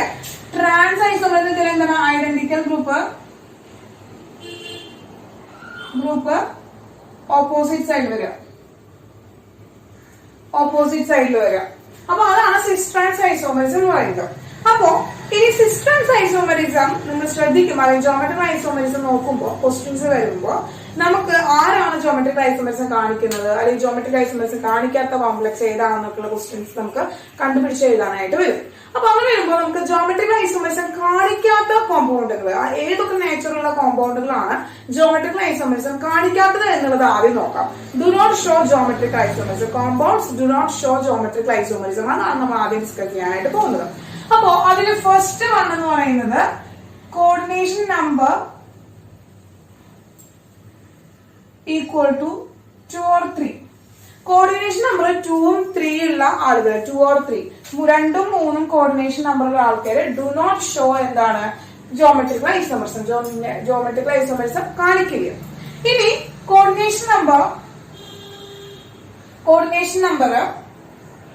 4 ഉള്ള ആൾക്കാരുടെ കാര്യം പറയണം. 4 ഉള്ള ആൾക്കാര് ആരൊക്കെയാണോ ജിയോമെട്രിക്കൽ ഐസോമറിസം കാണിക്കാത്തത്? ദ കെമിക്കൽ ഫോർമുല A4 ഉള്ള ആൾക്കാര് do not show geometric isomerism. എന്താണ് MA4 ഉള്ള ആൾക്കാര് ജോമെട്രിക് ഐസോമറിസം കാണിക്കില്ല. അതുപോലെ തന്നെ MA3B ലിഗാൻഡുകളാണ് കേട്ടോ മക്കളെ. A3B എന്നുള്ളതൊക്കെ എന്താ ലിഗാൻഡുകളാണ്. MA3B എന്ന് പറയുന്ന കെമിക്കൽ ഫോമിലുള്ള കോംപ്ലക്സുകൾ do not show geometric isomerism, cis trans isomerism കാണിക്കില്ല. അതുപോലെ തന്നെ MAB3 ഇങ്ങനെയായാലും ഇത് കാണിക്കില്ല, ജോമെട്രിക് ഐസോമറിസം കാണിക്കില്ല. പിന്നെ ഇതിൽ തന്നെയുള്ള complex with tetrahedral shape, tetrahedral structure ഉള്ള എന്താണ് 4 കോർഡിനേഷൻ കോമ്പൗണ്ട് ഉള്ള എന്താണ് കോമ്പൗണ്ടുകള് do not show geometric isomerism. കാരണം ഇവിടെ ഓപ്പോസിറ്റ് സൈഡ് എന്ന് പറയുന്നത് ഇല്ല, അതുകൊണ്ട് തന്നെ ഇവരെന്താണ് ഒരു ജോമെട്രിക് ഐസോമറിസം കാണിക്കില്ല. അപ്പൊ ഇതാണ് ഇവരുടെ എന്താണ് കാണിക്കാത്തത്. എന്താണ് കോർഡിനേഷൻ നമ്പർ 2ഉം 3 ഉള്ള ആളുകള് ഐസോമറിസം കാണിക്കില്ല, ജോമെട്രിക് ഐസോമറിസം കാണിക്കില്ല. അതുപോലെ തന്നെ കോർഡിനേഷൻ നമ്പർ 4 ഉള്ള ആളുകളില് MA4 ഐഡന്റിക്കൽ ഗ്രൂപ്പുകളാണ്, മൊത്തം ലിഗാൻഡുകൾ സെയിം ആയിട്ടുള്ള ആൾക്കാർ വരാണെങ്കിൽ do not show geometric isomerism. അതുപോലെ MA3B എന്ന് പറയുന്ന ജനറൽ ഫോർമുലയുള്ള കോംപ്ലക്സ് കോമ്പൗണ്ടുകൾ do not show geometric isomerism. അത് MAB3 എന്ന് പറയുന്ന കോംപ്ലക്സുകളും do not show geometric isomerism ആണ്. ക്ലിയർ ആണല്ലോ മക്കളെ. ഇനി നമ്മൾ പറയുകയാണെങ്കിൽ അടുത്തത് പറയുകയാണെങ്കിൽ ഒക്ടാഹെഡ്രൽ കോംപ്ലക്സ്, അതായത് കോർഡിനേഷൻ നമ്പർ 6 ഉള്ള ആൾക്കാര്, കോർഡിനേഷൻ നമ്പർ 6 ഉള്ള ആൾക്കാരില് ഒക്ടാഹെഡ്രൽ കോംപ്ലക്സ് എന്ന് പറയും. നമ്മൾ ഇതെന്താണ് നമ്മൾ ടെട്രാഹെഡ്രൽ കോംപ്ലക്സുകൾ എന്ന് പറയാം, അല്ലെങ്കിൽ സ്ക്വയർ പ്ലാനർ കോംപ്ലക്സുകളാണ് നമുക്ക് 4 വരുമ്പോ തരാം. ഇനി CN എന്ന കോർഡിനേഷൻ നമ്പർ 6 വരുമ്പോൾ നമ്മൾ ഒക്ടാഹെഡ്രൽ കോംപ്ലക്സുകൾ എന്ന് പറയും. അവരില് ആരൊക്കെയാണ് കാണിക്കാത്തത്, എന്താണ് ജോമെട്രിക് ഐസോമറിസം കാണിക്കാത്തത് ആരൊക്കെയാണെന്നുള്ളതാണ് ഡിസ്കസ് ചെയ്യാനായിട്ട് പോകുന്നത്. അപ്പൊ ജോമെട്രിക് ഐസോമറിസം കാണിക്കാത്തത് MA6 കോർഡിനേഷൻ കോമ്പൗണ്ട്, ഈ ഫോർമുലയിൽ ഇരിക്കുന്ന കോർഡിനേഷൻ കോമ്പൗണ്ടുകൾ do not show geometric isomerism. അതുപോലെ തന്നെ MA5B എന്ന് പറയുന്ന കോർഡിനേഷൻ കോമ്പൗണ്ട് ആണെങ്കിൽ do not show geometric isomerism. അപ്പൊ ക്ലിയർ ആയല്ലോ മക്കളെ. അപ്പൊ ആരൊക്കെ ജോമെട്രിക് ഐസോമറിസം കാണിക്കുന്നില്ല എന്നുള്ളത് നമ്മൾ പഠിച്ചു. ആരൊക്കെ ജോമെട്രിക് ഐസോമറിസം കാണിക്കുന്നില്ല എന്നുള്ളതാണ് നമ്മൾ പഠിച്ചു കഴിഞ്ഞത്. ഇനി ജോമെട്രിക് ഐസോമറിസം കാണിക്കുന്നവർ ആരൊക്കെയാണ് നമുക്ക് നോക്കാം. അപ്പൊ ആരൊക്കെയാണ് കാണിക്കാത്തത് ക്ലിയർ ആയല്ലോ. നമുക്ക് ഇനി ആരൊക്കെയാണ് ജോമെട്രിക് ഐസോമറിസം കാണിക്കുക, ഏതൊക്കെ ടൈപ്പ് കോമ്പൗണ്ടുകളാണ് ജോമെട്രിക് ഐസോമറിസം കാണിക്കുക, എന്താണ് ജോമെട്രിക് ഐസോമറിസം എന്നുള്ളതൊക്കെ നമുക്കൊന്ന് നോക്കാം. ഓക്കെ, അപ്പൊ മക്കളെ ജോമെട്രിക് ഐസോമറിസിലെ സ്ക്വയർ പ്ലാനർ സ്ട്രക്ചർ വരുന്ന ഒരു എക്സാമ്പിൾ പറയാണ്. സിസ് ട്രാൻസ് ഐസോമറിസം എന്താണെന്ന് കാണിക്കാനാണ്. MA2B2 എന്ന് പറയുന്ന ഒരു ജനറൽ ഫോർമുല കാണിക്കുന്ന ഒരു കോംപ്ലക്സ് എന്ന് പറയുന്നത് ഒരു കോർഡിനേഷൻ കോമ്പൗണ്ട് നമുക്ക് കാണിക്കുന്ന സിസ് ട്രാൻസ് ഐസോമറിസം ആണ് ഇത് കാണിക്കാനായിട്ട് പോകുന്നത്. അപ്പൊ സെൻട്രൽ മെറ്റൽ ആറ്റം ആണ്, സ്ക്വയർ പ്ലാനർ പൊസിഷൻ ആണ്, സ്ക്വയർ പ്ലാനർ ആണ് സ്ട്രക്ചർ. അപ്പൊ ഇതില്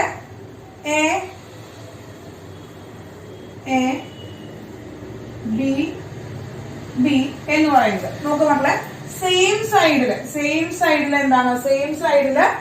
എന്താണ് ഒരേ ആൾക്കാർ വരിക. സെയിം സൈഡിൽ ഒരേ ആൾക്കാർ വരികയാണെങ്കിൽ അത് നമ്മൾ സിസ് ഐസോമറിസം എന്ന് പറയാനായിട്ട് പറ്റും. എന്ത് പറയാൻ പറ്റും മക്കളെ? സിസ് ഐസോമറിസം എന്ന് പറയാനായിട്ട് പറ്റും. ഇതിന് തന്നെ നമ്മൾ എന്ത് ചെയ്യാണ്, ഇതിന്റെ ട്രാൻസ് വരയ്ക്കാൻ പോകണം, ട്രാൻസ് ഐസോമറിസം വരയ്ക്കാൻ പോകണം. അപ്പൊ മെല്ലെ ഈ സിസ് ഐസോമറിസിൽ ഈ അടിഭാഗത്ത് നിന്ന് നമ്മൾ റൊട്ടേറ്റ് ചെയ്യണം. വെറുതെ നിങ്ങൾ തിരിച്ചു വെച്ചു. അപ്പൊ എന്താണ്, ഇവിടെ A ആണ്, ഇവിടെ B ആണ്, സെയിം ആൾക്കാരാണ്. ഇത് ഇങ്ങനെ റൊട്ടേറ്റ് ചെയ്ത് വരുമ്പോ എന്ത് വന്നു, ഇവിടെ B വന്നു, ഇവിടെ A എന്ന് പറയുന്നത് ലിഗാൻഡ് വന്നു. അപ്പൊ നോക്കൂ മക്കളെ, identical group AA in the opposite side, identical ഗ്രൂപ്പുകൾ AA ഇൻ ദ ഓപ്പോസിറ്റ് സൈഡിലാണ് വരുന്നത്. അങ്ങനെ ഓപ്പോസിറ്റ് സൈഡിൽ വരുമ്പോ അതെന്താണ് മക്കളെ, ട്രാൻസ് ആണ്, ട്രാൻസ് ഐസോമറിസം ആണ്. അപ്പൊ സിസ് ഐസോമറിസം എന്താണ്, സെയിം ഐഡന്റിക്കൽ ഗ്രൂപ്പുകൾ സെയിം പൊസിഷനിൽ വരികയാണെങ്കിൽ, സെയിം സൈഡിൽ വരികയാണെങ്കിൽ സിസ് ഐസോമറിസം ആണ്. ഐഡന്റിക്കൽ ഗ്രൂപ്പുകൾ ഓപ്പോസിറ്റ് സൈഡിൽ വരുമ്പോൾ എന്ത് വരുന്നു, നമ്മളതിനെ ട്രാൻസ് ഐസോമറിസം എന്ന് പറയുന്നു. അപ്പോ ടെട്രാഹൈഡ്രൽ കോംപ്ലക്സിന്റെ മനസ്സിലായാലോ, ടെട്രാഹൈഡ്രൽ കോംപ്ലക്സിന്റെ സിസ് ട്രാൻസ് ഐസോമറിസം ഇങ്ങനെയാണ് കാണിക്കുക. ഇതുപോലെ തന്നെയാണ് എല്ലാ ജനറൽ ഫോർമുലയിലും ഇട്ടിട്ട് നമുക്ക് ഇതുപോലെ എന്താണ് സിസ് ട്രാൻസ് ഐസോമറിസം കണ്ടുപിടിക്കാനായിട്ട് പറ്റും. കേട്ടോ മക്കളെ. അപ്പൊ ഒരു കാര്യം മാത്രമേ പറയുന്നുള്ളൂ, മറ്റേത് നിങ്ങൾ പഠിച്ചു നോക്കുക. ഈ സ്ട്രക്ചറിന് എന്തില്ല, സ്ട്രക്ചറിന് ഇമ്പോർട്ടൻസ് ഇല്ല, അതുകൊണ്ടാണ് കേട്ടോ മക്കളെ. ഇനി നോക്കുക, അടുത്ത നമ്മൾ ഒക്ടാഹൈഡ്രൽ കോംപ്ലക്സ്. അപ്പൊ കോർഡിനേഷൻ നമ്പർ 6 വരുന്ന ഒക്ടാഹൈഡ്രൽ കോംപ്ലക്സിനെ ഒരു എക്സാമ്പിൾ വരയ്ക്കാൻ പോവാണ് ടീച്ചർ. ഇപ്പോ MA4B2 എന്ന് പറയുന്ന ഒരു ജനറൽ ഫോമുലയുള്ള ഒരു കോംപ്ലക്സ് കോമ്പൗണ്ടിനെ നമ്മൾ വരയ്ക്കാനായിട്ട് പോവാണ്. അപ്പൊ central metal atom octahedral structure ആണ് മക്കളെ. അപ്പോ ഒക്ടാഹീഡ്രൽ സ്ട്രക്ചറിലെ B B A A A A. അപ്പൊ നോക്കാം മക്കളെ, ഈ ഐഡന്റിക്കൽ ആയിട്ടുള്ള ബി ബി എന്ന് പറയുന്നത് എന്താ, സെയിം സൈഡിൽ വരാം. അപ്പൊ അതിനെയാണ് നമ്മൾ എന്ന് പറയുന്നത് ഇതിന്റെ സിസ് ഐസോമറിസം എന്ന് പറയുന്നത്. സിസ് ഐസോമറിസം എന്ന് പറയുന്നത്. ഇനി ഇവര് തന്നെ നമ്മൾ മാറ്റി വരിക്കണം. M A A A A B B. കണ്ടോ, എന്താണ് ഐഡന്റിക്കൽ ഗ്രൂപ്പുകൾ ഓപ്പോസിറ്റ് സൈഡിൽ വന്നപ്പോ നമുക്ക് എന്ത് പറയുന്നു, ട്രാൻസ് ഐസോമറിസം എന്ന് പറയാനായിട്ട് പറ്റും. ട്രാൻസ് ഐസോമറിസം എന്ന് പറയാനായിട്ട് സാധിക്കും. അപ്പോ ഒക്ടാഹീഡ്രൽ കോംപ്ലക്സിന്റെ ട്രാൻസ് ഐസോമറിസം എങ്ങനെയാ വരേണ്ടതെന്ന് മനസ്സിലായില്ലേ? അപ്പൊ ഇതുപോലെ തന്നെയാണ് മറ്റു എക്സാമ്പിൾസും കൂടി. ഇനി ഒരു എക്സാമ്പിൾ കൂടി ടീച്ചർ പറഞ്ഞു തരാം. അടുത്തത് പറയുന്നത് അടുത്തൊരു ജനറൽ ഫോമുല കാണിക്കുന്ന ഒരു കോംപ്ലക്സ് സ്ട്രക്ചർ ഒക്ടാഹീഡ്രൽ കോംപ്ലക്സിന്റെ 6 ട്രാൻസ് ഐസോമറിസം രണ്ടെന്ന് വരയ്ക്കാൻ പോവാണ്. അപ്പൊ എന്നിട്ട് അതിനൊരു ചെറിയൊരു വ്യത്യാസം ഉണ്ട്, അതൊന്ന് പറഞ്ഞു തരാം കേട്ടോ മക്കളെ. ഇപ്പൊ നോക്കാം, MA3B3 എന്ന് പറയുന്ന ഒരു കോംപ്ലക്സ് കോമ്പൗണ്ട്. അപ്പോ നമുക്കറിയാം എം ഒക്ടാഹീഡ്രൽ സ്ട്രക്ചർ ആണ് കാണിക്കുക. 6 ആണ് കോർഡിനേഷൻ നമ്പർ. 6 കോർഡിനേഷൻ നമ്പർ വരുമ്പോ ഒക്ടാഹീഡ്രൽ സ്ട്രക്ചർ ആണ് കാണിക്കുക. അങ്ങനെ ഇതിന്റെ എ ഇവിടെ ഇരുന്നു, ബി ബി ബി ഇരുന്നു. അപ്പൊ നോക്കാം മക്കളെ, ഇതിനൊന്നും നമ്മളിങ്ങനെ ജോയിൻ ചെയ്യിച്ച് നോക്കി കഴിഞ്ഞാല് ഇവരിയ്ക്കുന്നത് എങ്ങനെയാണ്, ഇവരിയ്ക്കുന്ന ഒരു ഫേസിലാണ് ഇരിക്കുന്നത്. ഇവരൊരു ഫേസിലാണ് ഇരിക്കുന്നത്. സോ അതുകൊണ്ട് തന്നെ ഇവരെ നമ്മള് ഫേഷ്യൽ ഐസോമറിസം എന്ന് പറയാൻ പറ്റും. എന്ന് പറയാൻ പറ്റും മക്കളെ, ഫേഷ്യൽ ഐസോമറിസം. സിസ് ഐസോമറിസത്തിന് പകരം നമ്മൾ എന്താണ് ഫേഷ്യൽ ഐസോമറിസം എന്നാണ് പറയാം. മനസ്സിലായത്? ഇതാണ് ഫേഷ്യൽ ഐസോമറിസം. ഇനി ഇതിനെ ഒരു ചെറിയ വ്യത്യാസം വരുത്തിയിട്ട് ഇതിന്റെ ട്രാൻസ് ഐസോമറിസം വരയ്ക്കുന്ന പോലെ നമ്മൾ വരയ്ക്കുകയാണെങ്കിൽ ഒക്ടാഹീഡ്രൽ സ്ട്രക്ചർ എ ഇവിടെ ബി ഇവിടെ ബി ഇവിടെ ബി ഇവിടെ എ ഇവിടെ. അപ്പൊ നോക്കൂ മക്കളെ, ഇങ്ങനെയായി കേട്ടോ സ്ട്രക്ചർ. ഇതാണ് കാണിക്കുന്നത്. അപ്പൊ ഇതിനെ മെരീഡിയണൽ എന്താണ് ഐസോമറിസം എന്ന് പറയും. മെരീഡിയോണൽ ഐസോമറിസം. അപ്പൊ ഫാക് മെർ ഐസോമറിസം എന്നാണ് ഇതിനറിയപ്പെടുക. ഇതറിയപ്പെടുന്ന മക്കളെ ഫാക് മെർ ഐസോമറിസം. അപ്പൊ സിസ് ട്രാൻസ് ഐസോമറിസം അല്ല കാണിക്കുക. MA3B3 എന്ന് പറയുന്ന ജനറൽ ഫോമുലയിലുള്ള ഒരു കോമ്പൗണ്ട് ഒരു സിസ് ട്രാൻസ് ഐസോമറിസം അല്ല കാണിക്കുക. ഫാക് മെർ ഐസോമറിസം ആണ് കാണിക്കുക. ഫേഷ്യൽ ഐസോമറിസം, മെരിഡിയോണൽ ഐസോമറിസം എന്ന് പറയുന്ന 2 ഐസോമറിസംസ് ആണ് കാണിക്കുക. ഇതാണ് ഇതിന്റെ ഒന്ന് നിങ്ങൾ ഓർത്ത് വെക്കേണ്ട ഒരു ഐസോമറിസം, അതിന്റെ ജനറൽ ഫോമുല എന്ന് പറയുന്നത്. ക്ലിയർ ആയ മക്കളെ? അപ്പൊ ഇതാണ് ജോമെട്രിക്കൽ ഐസോമറിസം ഫിനിഷ് ആയി. അപ്പൊ സിസ് ഐസോമറിസം എന്ന് പറയുന്ന ഐഡന്റിക്കൽ ഗ്രൂപ്പുകൾ സെയിം സൈഡിൽ വരണം. അതുപോലെ ട്രാൻസ് ഐസോമറിസം എന്ന് പറയുന്നത് ഐഡന്റിക്കൽ ഗ്രൂപ്പുകൾ ഓപ്പോസിറ്റ് സൈഡിൽ വരണം. ക്ലിയർ ആയല്ലോ മക്കളെ? അപ്പൊ ഇതാണ് cis trans isomerism and fac mer isomerism. Fac mer isomerism MA3B3 എന്ന് പറയുന്ന ഒക്ടാഹീഡ്രൽ കോംപ്ലക്സിൽ മാത്രമാണ് കാണിക്കുന്നത്. അപ്പൊ അതൊന്ന് ജനറൽ ഫോമുല ഒന്ന് ഓർത്ത് വെക്കുക. അവരുടെ ഐസോമറിസം ഒന്ന് നോട്ടിട്ട് വെക്കുക. ക്ലിയർ ആയല്ലോ മക്കളെ? ഇനി നമുക്ക് ഒപ്റ്റിക്കൽ ഐസോമറിസം ആണ് ഡിസ്കസ് ചെയ്യാൻ പോകുന്നത്. അപ്പൊ എന്താണ് ഒപ്റ്റിക്കൽ ഐസോമറിസം എന്നുള്ളത് നോക്കാം മക്കളെ. അപ്പൊ ഒപ്റ്റിക്കൽ ഐസോമറിസം ആണ് അടുത്ത് പറയുന്നത്. അപ്പൊ ഒപ്റ്റിക്കൽ ഐസോമറിസം എന്തുകൊണ്ട് ഉദ്ദേശിക്കുന്നത് വെച്ചാല് പ്ലെയിൻ പോളറൈസ്ഡ് ലൈറ്റിനെ എന്തുണ്ടാക്കാണ്, ഒപ്റ്റിക്കലി ആക്ടിവിറ്റി ഉണ്ടാക്കാം. പ്ലെയിൻ പോളറൈസ്ഡ് ലൈറ്റിനെ റൊട്ടേറ്റ് ചെയ്യിക്കാണ്. അപ്പൊ പ്ലെയിൻ പോളറൈസ്ഡ് ലൈറ്റിനെ റൊട്ടേറ്റ് ചെയ്യിക്കാനുള്ള എബിലിറ്റി ഉള്ള ആളുകളെയാണ് അവര് ഒപ്റ്റിക്കലി ആക്റ്റീവ് ആണെന്ന് നമുക്ക് പറയാനായിട്ട് പറ്റും. അപ്പൊ പ്ലെയിൻ പോളറൈസ്ഡ് ലൈറ്റിനെ റൊട്ടേറ്റ് ചെയ്യിക്കുക, പ്ലെയിൻ പോളറൈസ്ഡ് ലൈറ്റിനെ റൊട്ടേറ്റ് ചെയ്യിക്കാനുള്ള എബിലിറ്റി ഉള്ള കോമ്പൗണ്ടുകളെ നമ്മൾ ഒപ്റ്റിക്കലി ആക്റ്റീവ് എന്ന് പറയാനായിട്ട് പറ്റും. അവർ ഒപ്റ്റിക്കൽ ഐസോമറിസം ആയിരിക്കും. അപ്പോ എന്താണ് ഈ പ്ലെയിൻ പോളറൈസ്ഡ് ലൈറ്റ് എന്ന് പറയാം? പ്ലെയിൻ പോളറൈസ്ഡ് ലൈറ്റ് എന്ന് വെച്ച് കഴിഞ്ഞാല് നമുക്ക് ഒരേ ഒരു ഡയറക്ഷൻ, ഒരു വൺ ഡയറക്ഷനിൽ മാത്രമായിരിക്കും അവർക്ക് എന്തുണ്ടായിരിക്കുക, മൂവ്മെന്റ് ഉണ്ടാക്കുക. ഒരു ഡയറക്ഷൻ, ഓൺലി വൺ ഡയറക്ഷൻ ഉള്ള ലൈറ്റുകളെയാണ് നമ്മൾ പ്ലെയിൻ പോളറൈസ്ഡ് ലൈറ്റ് എന്ന് പറയാനായിട്ട് പറ്റും. അപ്പോ പ്ലെയിൻ പോളറൈസ്ഡ് ലൈറ്റിനെ നമ്മൾ ഒരു സൊല്യൂഷനിലൂടെ കടത്തി വിട്ട് കഴിഞ്ഞാൽ അതിനെ റൊട്ടേറ്റ് ചെയ്യിക്കാനായിട്ട് പറ്റും. അതായത് ഒന്നെങ്കിൽ ലെഫ്റ്റ് സൈഡിലേക്ക് റൊട്ടേറ്റ് ചെയ്യുകയോ അല്ലെങ്കിൽ റൈറ്റ് സൈഡിലേക്ക് റൊട്ടേറ്റ് ചെയ്യുകയോ ചെയ്യും. അങ്ങനെ ആ ഒരു റൊട്ടേഷൻ ഉണ്ടാവുമ്പോഴാണ് അവിടെ എന്ത് കിട്ടുന്നത്, നമുക്ക് ഒപ്റ്റിക്കലി ആക്റ്റീവ് ആണ് എന്നുള്ളത് കിട്ടുന്നത്. അപ്പോൾ ലെഫ്റ്റ് സൈഡിലേക്കോ റൈറ്റ് സൈഡിലേക്കോ റൊട്ടേഷൻ ഉണ്ടാവും കേട്ടോ മക്കളെ. അപ്പൊ ലെഫ്റ്റ് സൈഡിലേക്ക് ഉണ്ടാവുകയാണെങ്കിൽ നമ്മൾ ലീവോ റൊട്ടേറ്റർ എന്ന് പറയും, റൈറ്റ് സൈഡിലേക്ക് ഉണ്ടാവുക നമ്മൾ ഡെക്സ്ട്രോ റൊട്ടേറ്റർ എന്ന് പറയാനായിട്ട് സാധിക്കും. അപ്പൊ ലീവോ ആൻഡ് ഡെക്സ്ട്രോ റൊട്ടേറ്റർ ആണ് ഇത് കാണിക്കുക. അവർ ആ ഐസോമെറിസം എന്ന പേരിൽ അറിയപ്പെടാനായിട്ട് പറ്റും. അപ്പൊ ഒപ്റ്റിക്കലി ആക്റ്റീവ് ആണ് ഒരു കോംപ്ലക്സ് അയോൺ എന്നുള്ളത് കണ്ടുപിടിക്കാനായിട്ട് സിമ്പിൾ ആയിട്ടുള്ള ഒരു മെത്തേഡ് എന്ന് പറയുന്നത് അവന്റെ സിസ് ട്രാൻസ് ഐസോമെറിസം വരയ്ക്കാം. ആ കോമ്പൗണ്ടിന്റെ സിസ് ട്രാൻസ് ഐസോമെറിസം വരച്ചിട്ട് അവൻ non super impossible mirror image തരുന്നുണ്ടെങ്കിൽ അവൻ ഒപ്റ്റിക്കലി ആക്റ്റീവ് ആയിട്ടുള്ള കോമ്പൗണ്ട് ആയിരിക്കും. അവൻ ഒപ്റ്റിക്കലി ആക്റ്റീവ് ആയിരിക്കും. അപ്പോ സിസ് ട്രാൻസ് ഐസോമെറിസം വരയ്ക്കുക, അവൻ non super impossible mirror image തരുന്നുണ്ടെങ്കിൽ അവൻ ഒപ്റ്റിക്കലി ആക്റ്റീവ് ആയിരിക്കും. സൂപ്പർ ഇമ്പോസിബിൾ മിറർ ഇമേജ് ആണ് തരുന്നതെങ്കിൽ ഒപ്റ്റിക്കലി ഇനാക്റ്റീവ് ആയിരിക്കും. കിട്ടിയോ മക്കളെ?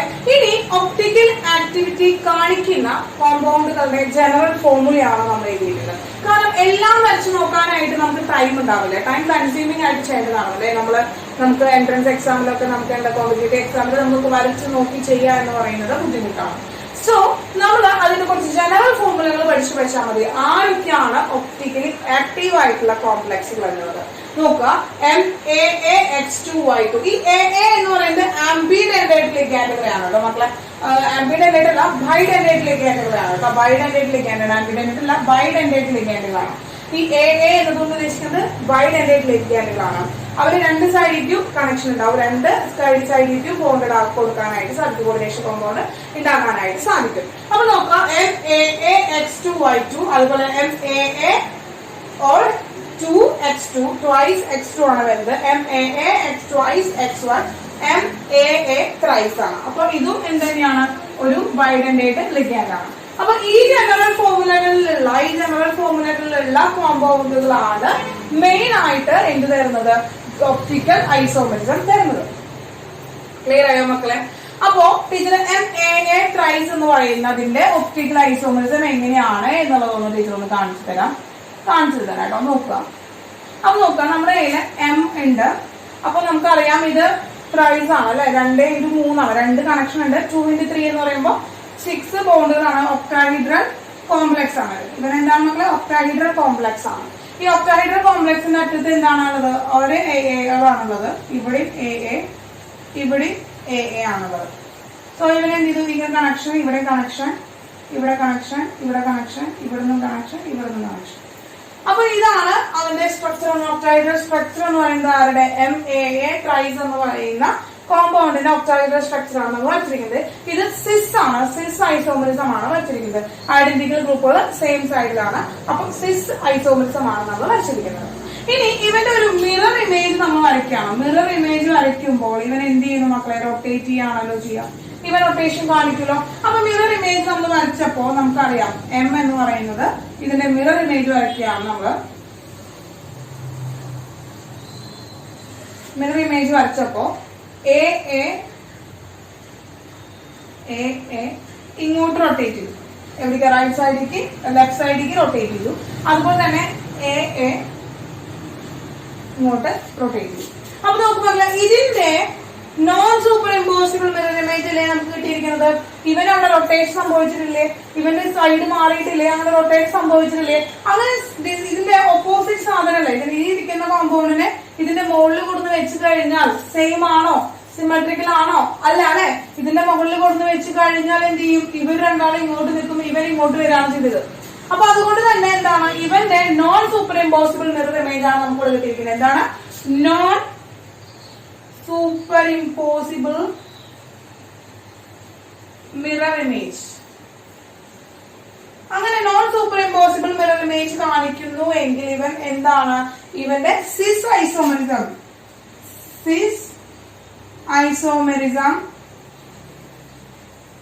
ഒപ്റ്റിക്കലി ആക്റ്റീവ് ആണ്. ഒപ്റ്റിക്കലി ആക്റ്റീവ് ആണ് എന്ന് കിട്ടി. Non super impossible mirror image ആണ് കിട്ടിയത്. Non super impossible mirror image കാണിച്ചു കഴിഞ്ഞാൽ അവൻ എന്താണ്, ഒപ്റ്റിക്കലി ആക്റ്റീവ് ആണ് എന്ന് കിട്ടും. അപ്പോ നമ്മളിപ്പോ സിസ് ഒപ്റ്റിക്കലി ആക്റ്റീവ് ആണെന്ന് കിട്ടിയിട്ടോ. അപ്പൊ നമ്മൾ സിസ് വരച്ചു, സിസ് ഒപ്റ്റിക്കലി ആക്റ്റീവ് ആണെന്ന് കിട്ടി.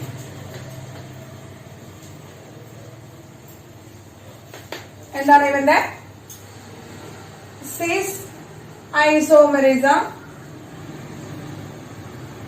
ഒപ്റ്റിക്കലി ആക്റ്റീവ് ആണെന്ന് നമ്മളിപ്പോ എഴുതി വെച്ചു. ആണല്ലോ മക്കളെ, ക്ലിയർ ആയില്ലേ മക്കളെ? അപ്പൊ അടുത്ത കോർഡിനേഷൻ കോമ്പൗണ്ട് നമ്മൾ എന്താ MAA2X2 എന്ന് പറയുന്ന കോംപ്ലക്സിന്റെ എന്ത് വരയ്ക്കണം, ഒപ്റ്റിക്കൽ ആക്ടിവിറ്റി ഉണ്ടോ എന്ന് നമുക്ക് നോക്കാം കേട്ടോ. അടുത്ത കോമ്പൗണ്ട് നമ്മൾ MAA2X2 എന്ന് പറയുന്നത് വരയ്ക്കുകയാണ്. ഇവൻ എന്ന് പറയുന്നത് ട്രാൻസ് കാണിക്കില്ല, സിസ് മാത്രം ഐസോമെറിസം മാത്രമേ കാണിക്കുള്ളൂ. ഇവൻ എന്ത് കാണിക്കും, സിസ് ഐസോമെറിസം കാണിക്കും, ട്രാൻസ് ഐസോമെറിസം കാണിക്കും. അപ്പൊ ഇവന്റെ സിസ് ഐസോമെറിസം ട്രാൻസ് ഐസോമെറിസം നമ്മൾ വരച്ചു നോക്കണം. അപ്പൊ ആദ്യം നമുക്ക് സിസ് ഐസോമെറിസം വരയ്ക്കാം.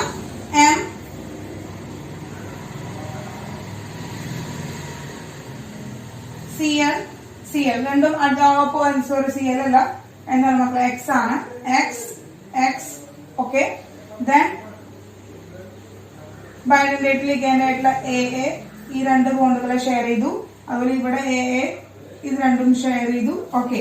അപ്പൊ ഇതാണ് ഇവന്റെ സിസ് ഐസോമെറിസം എന്ന് പറയുന്നത്. ഇനി ഇവന്റെ ട്രാൻസ് ഐസോമെറിസം വരയ്ക്കുകയാണ് നമ്മള്. ഒക്ടാഹെഡ്രൽ കോംപ്ലക്സ് ആണ്. ഈ ഒക്ടാഹെഡ്രൽ കോംപ്ലക്സിൽ എന്താണ് ട്രാൻസ് വരയ്ക്കുമ്പോ എക്സും ഓപ്പോസിറ്റ് സൈഡിൽ വന്നു. AA ഈ രണ്ട് ബോണ്ടുകളെ ഷെയർ ചെയ്തു.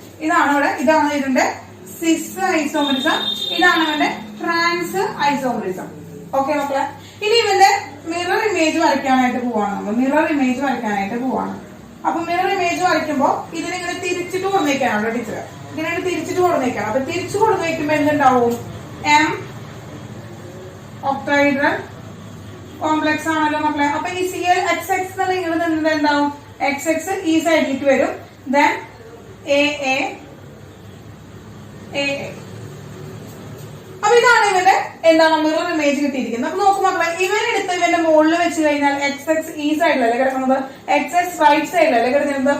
XX റൈറ്റ് സൈഡിൽ കിടന്നിരുന്ന ഈ എക്സുകള്, ഈ രണ്ട് എക്സുകള് എന്ത് ചെയ്തു, ലെഫ്റ്റ് സൈഡിലേക്ക് റൊട്ടേറ്റ് ചെയ്തു, ലെഫ്റ്റ് സൈഡിലേക്ക് മാറിയിരുന്നു, ലെഫ്റ്റ് സൈഡിലേക്കാണ് മാറിയിരുന്നത്.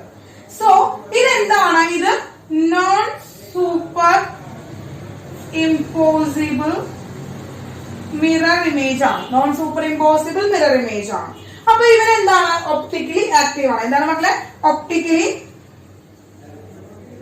ആക്റ്റീവ് ആണ്. ഇവൻ ഒപ്റ്റിക്കലി ആക്റ്റീവ് ആണ്. അപ്പൊ സിസ് ഐസോമെറിസം എന്താണ് മക്കളെ, ഒപ്റ്റിക്കലി ആക്റ്റീവ് ആണ്. ബിക്കോസ് എന്താണ്, ഗിവൻ എന്താണ്, നോൺ സൂപ്പർ ഇമ്പോസിബിൾ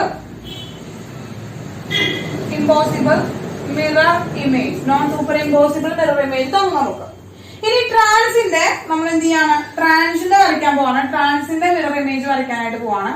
അപ്പൊ ട്രാൻസിനെ എന്ത് ചെയ്യണം, റൊട്ടേറ്റ് ചെയ്തു ടീച്ചർ. റൊട്ടേറ്റ് ചെയ്തിട്ട് എന്ത് ചെയ്തു, ഇവിടെ XNA ഇവിടെ XNA ആയി. റൊട്ടേറ്റ് ചെയ്താൽ എന്താണ് മക്കളെ, സെയിം സിമെട്രിക്കൽ സ്ട്രക്ചർ തന്നെയാണ് കിട്ടിയത്. അതൊരു സിമെട്രിക്കൽ സ്ട്രക്ചർ ആണ്. സിമെട്രിക്കൽ സ്ട്രക്ചർ ആയതുകൊണ്ട് തന്നെ മിറർ ഇമേജ് എന്തായിരുന്നു, സൂപ്പർ ഇമ്പോസിബിൾ ആയിരുന്നു. എന്തായിരുന്നു അപ്പൊ സൂപ്പർ ഇമ്പോസിബിൾ ആയിരുന്നു. അപ്പോ സൂപ്പർ ഇമ്പോസിബിൾ മിറർ ഇമേജ് ആയിരുന്നു തന്നത്. നോൺ സൂപ്പർ ഇമ്പോസിബിൾ അല്ല, സൂപ്പർ ഇമ്പോസിബിൾ മിറർ ഇമേജ് തന്നത്. അപ്പൊ എന്താണ് മക്കളെ, ഒപ്റ്റിക്കലി ഇനാക്റ്റീവ് ആണ്. എന്താണ് ഇവന്റെ ട്രാൻസ് ഐസോമെറിസം ഒപ്റ്റിക്കലി ഇനാക്റ്റീവ് ആണ്. അപ്പൊ എന്താണ് ഒപ്റ്റിക്കൽ ആക്ടിവിറ്റി എന്നത് മനസ്സിലായില്ലേ? പ്ലെയിൻ പോളറൈസ്ഡ് ലൈറ്റിനെ റൊട്ടേറ്റ് ചെയ്യിക്കാൻ എബിലിറ്റി ഉള്ള ആൾക്കാരെ അവര് ഒപ്റ്റിക്കലി ആക്റ്റീവ് ആണെന്ന് നമുക്ക് പറയാനായിട്ട് സാധിക്കും. അവർ ഒപ്റ്റിക്കൽ ഐസോമെറിസം തരും നമുക്ക്. അപ്പൊ ഈ പ്ലെയിൻ പോളറൈസ്ഡ് ലൈറ്റിനെ റൊട്ടേറ്റ് ചെയ്യിക്കുന്നത് എങ്ങനെയാണെന്ന് അറിയണമെങ്കിൽ അവരെ നമ്മളൊരു മിറർ ഇമേജ് കൺസ്ട്രക്ട് ചെയ്തിട്ട് ആ മിറർ ഇമേജ് എന്താണ്, നോൺ സൂപ്പർ ഇമ്പോസിബിൾ ആയിട്ടുള്ള മിറർ ഇമേജ് ആണെങ്കിൽ നമുക്ക് അവരെ എന്ത് പറയാൻ പറ്റും, നമുക്ക് അവരെ ഒപ്റ്റിക്കലി ആക്റ്റീവ് ആണെന്ന് പറയാനായിട്ട് സാധിക്കും. അപ്പൊ മക്കളെ ഐസോമെറിസം കഴിഞ്ഞു. അടുത്തത് തിയറികളാണ് നമ്മൾ പഠിക്കാൻ പോകുന്നത്. നമുക്ക് വെർനിയേഴ്സ് തിയറി ഉണ്ട്, വാലൻസ് ബോണ്ട് തിയറി ഉണ്ട്, ക്രിസ്റ്റൽ ഫീൽഡ് തിയറികളുണ്ട്. അപ്പൊ അതിന്റെ ഒക്കെ പോസ്റ്റ്ലേറ്റ്സ് ഫീച്ചേഴ്സ് ഒക്കെയാണ് നമ്മൾ ഇനി പരിചയപ്പെടാനായിട്ട് പോകുന്നത് കേട്ടോ. അപ്പൊ ആദ്യം നമുക്ക് വെർനിയേഴ്സ് തിയറി പഠിക്കാം. വെർനിയേഴ്സ് തിയറി എന്ന് പറയുന്നത് ഒരു 4 പോസ്റ്റ്ലേറ്റ്സ് ആണ് അതിൽ പറയുന്നത്. അതായത് കോർഡിനേഷൻ കോമ്പൗണ്ടിനെ കുറിച്ചിട്ട് മനസ്സിലാക്കാനുള്ള കാര്യങ്ങളാണ് കേട്ടോ. ഇപ്പൊ നോക്കാം, പ്രൈമറി വാലൻസി അഥവാ അയണൈസബിൾ വാലൻസി നമ്മൾ തുടക്കത്തിലേ പഠിച്ചതാണ്. പ്രൈമറി വാലൻസി അത് അയണൈസബിൾ ആണ് എന്ന് പറഞ്ഞു.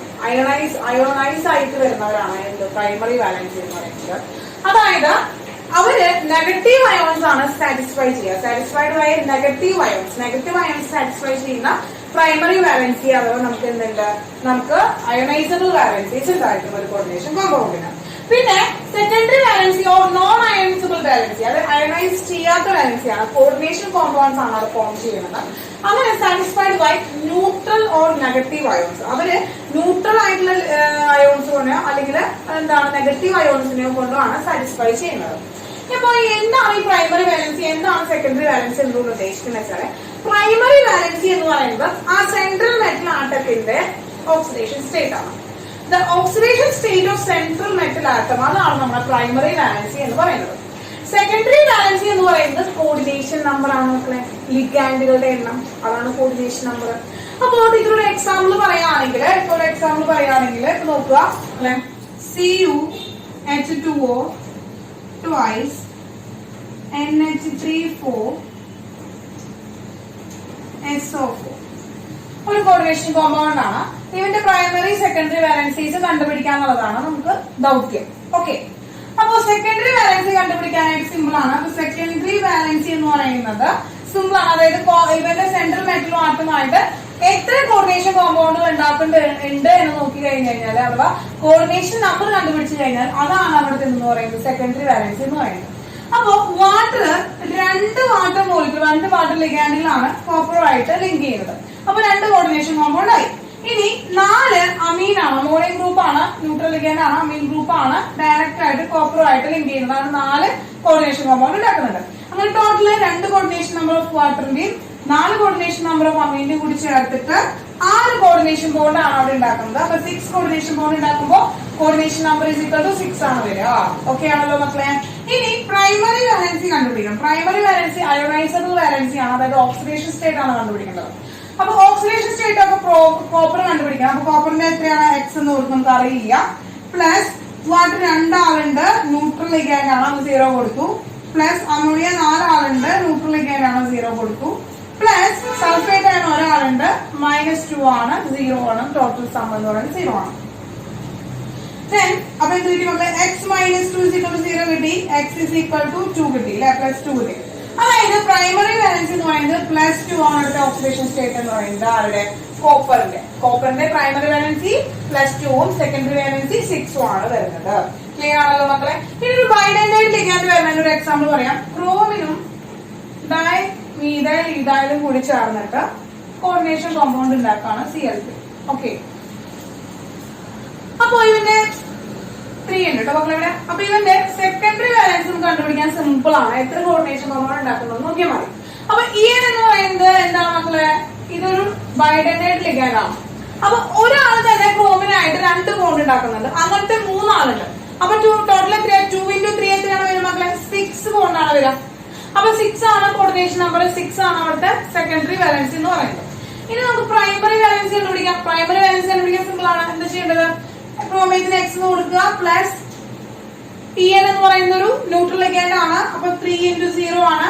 പ്ലസ് ക്ലോറിൻ എന്ന് പറയുന്നത് നെഗറ്റീവ് ലിഗാൻഡ് ആണ്, 3 × -1 = 0. ടോട്ടൽ എന്ന് പറയുന്നത് 0 ആണ്. Then X - 3 = 0, X = +3 ആണ്. അപ്പൊ +3 ആണ് പ്രൈമറി വാലൻസി. പ്രൈമറി വാലൻസി എന്ന് പറയുന്നത് +3 ആണ്. അപ്പൊ വെർനിയേഴ്സ് തിയറി കഴിഞ്ഞു, അതിന്റെ ഫീച്ചേഴ്സ് കഴിഞ്ഞു. സിമ്പിൾ ആണ് മക്കളെ. പ്രൈമറി വാലൻസി സെക്കൻഡറി വാലൻസി എങ്ങനെ കണ്ടുപിടിക്കാനുള്ളത് മനസ്സിലായി നമുക്ക്. ഇനി നെക്സ്റ്റ് നമ്മൾ വാലൻസ് ബോണ്ട് തിയറി, അതിന്റെ ഫീച്ചേഴ്സ് ആണ് പറയാനായിട്ട് പോകുന്നത്. അപ്പോ വെർനിയേഴ്സ് തിയറി നോട്ട് ചെയ്തിട്ടുള്ള അത് നമുക്ക് വാലൻസ് ബോണ്ട് തിയറി നോക്കാം. അടുത്താണ് വാലൻസ് ബോണ്ട് തിയറി. അപ്പൊ വാലൻസ് ബോണ്ട് തിയറി അഥവാ VBT എന്ന് നമ്മൾ പറയും. VBT എന്ന് പറയും കോർഡിനേഷൻ കോമ്പൗണ്ടിന്റെ വാലൻസ് ബോണ്ട് തിയറിയാണ് നമ്മൾ പറയുന്നത്. അപ്പൊ സാധാരണ നമ്മൾ കെമിക്കൽ ബോണ്ടിങ്ങിലൊക്കെ പഠിച്ചിട്ടുള്ള അതേ വാലൻസ് ബോണ്ടിൽ പോസ്റ്റ്ലേറ്റ്സ് തന്നെയാണ് വരുന്നത്. അപ്പൊ നോക്കുക, പോസ്റ്റ്ലേറ്റ്സ് നോക്കുക. Central metal atom loses required number of electron to form ions. Central atom അവന്റെ കയ്യിലുള്ള ഇലക്ട്രോൺസിനെ ലൂസ് ചെയ്തിട്ട് ആ ഇലക്ട്രോൺസിന് ആർക്ക് കൊടുക്കണം, അയണൈസേഷൻ നടക്കണം. ആർക്ക് കൊടുക്കാണ്, നെഗറ്റീവ് ലിഗാൻഡുകൾക്ക് കൊടുക്കുക. നെഗറ്റീവ് ആയിട്ടുള്ള സ്പീഷീസുകൾ വരുന്നവർക്ക് ലിഗാൻഡുകളെ എന്താണ് കൊടുക്കുകയാണ്. അങ്ങനെ നെഗറ്റീവ് ആയിട്ടുള്ള സ്പീഷീസുകൾ കൊടുക്കുന്ന ലിഗാൻഡുകളെ എന്ത് ചെയ്യണം, ആ ലിഗാൻഡുകൾ കൊടുത്തിട്ട് അവൻ നെഗറ്റീവ് അയോൺസിന് കൊടുത്തിട്ട് ബാക്കി എന്ത് കിട്ടാണ്? പോസിറ്റീവ് ചാർജ് ആയിട്ട് വരണം. അപ്പൊ ഇലക്ട്രോൺസിന് ലൂസ് ചെയ്തിട്ട് പോസിറ്റീവ് ചാർജ് കിട്ടണം. അതാണ് ഫസ്റ്റ് പോസ്റ്റ്ലേറ്റ്സ് എന്ന് പറയുന്നത്. അപ്പൊ എന്ത് ചെയ്യുന്നു? അവൻ അവന്റെ കയ്യിലുള്ള ആവശ്യത്തിനുള്ള ഇലക്ട്രോൺസുകളെ എന്ത് ചെയ്യുന്നു? അവൻ പുറത്തേക്ക് ലൂസ് ചെയ്യുന്നു. Okay. The unpaired electron present in the metal orbital may get paired.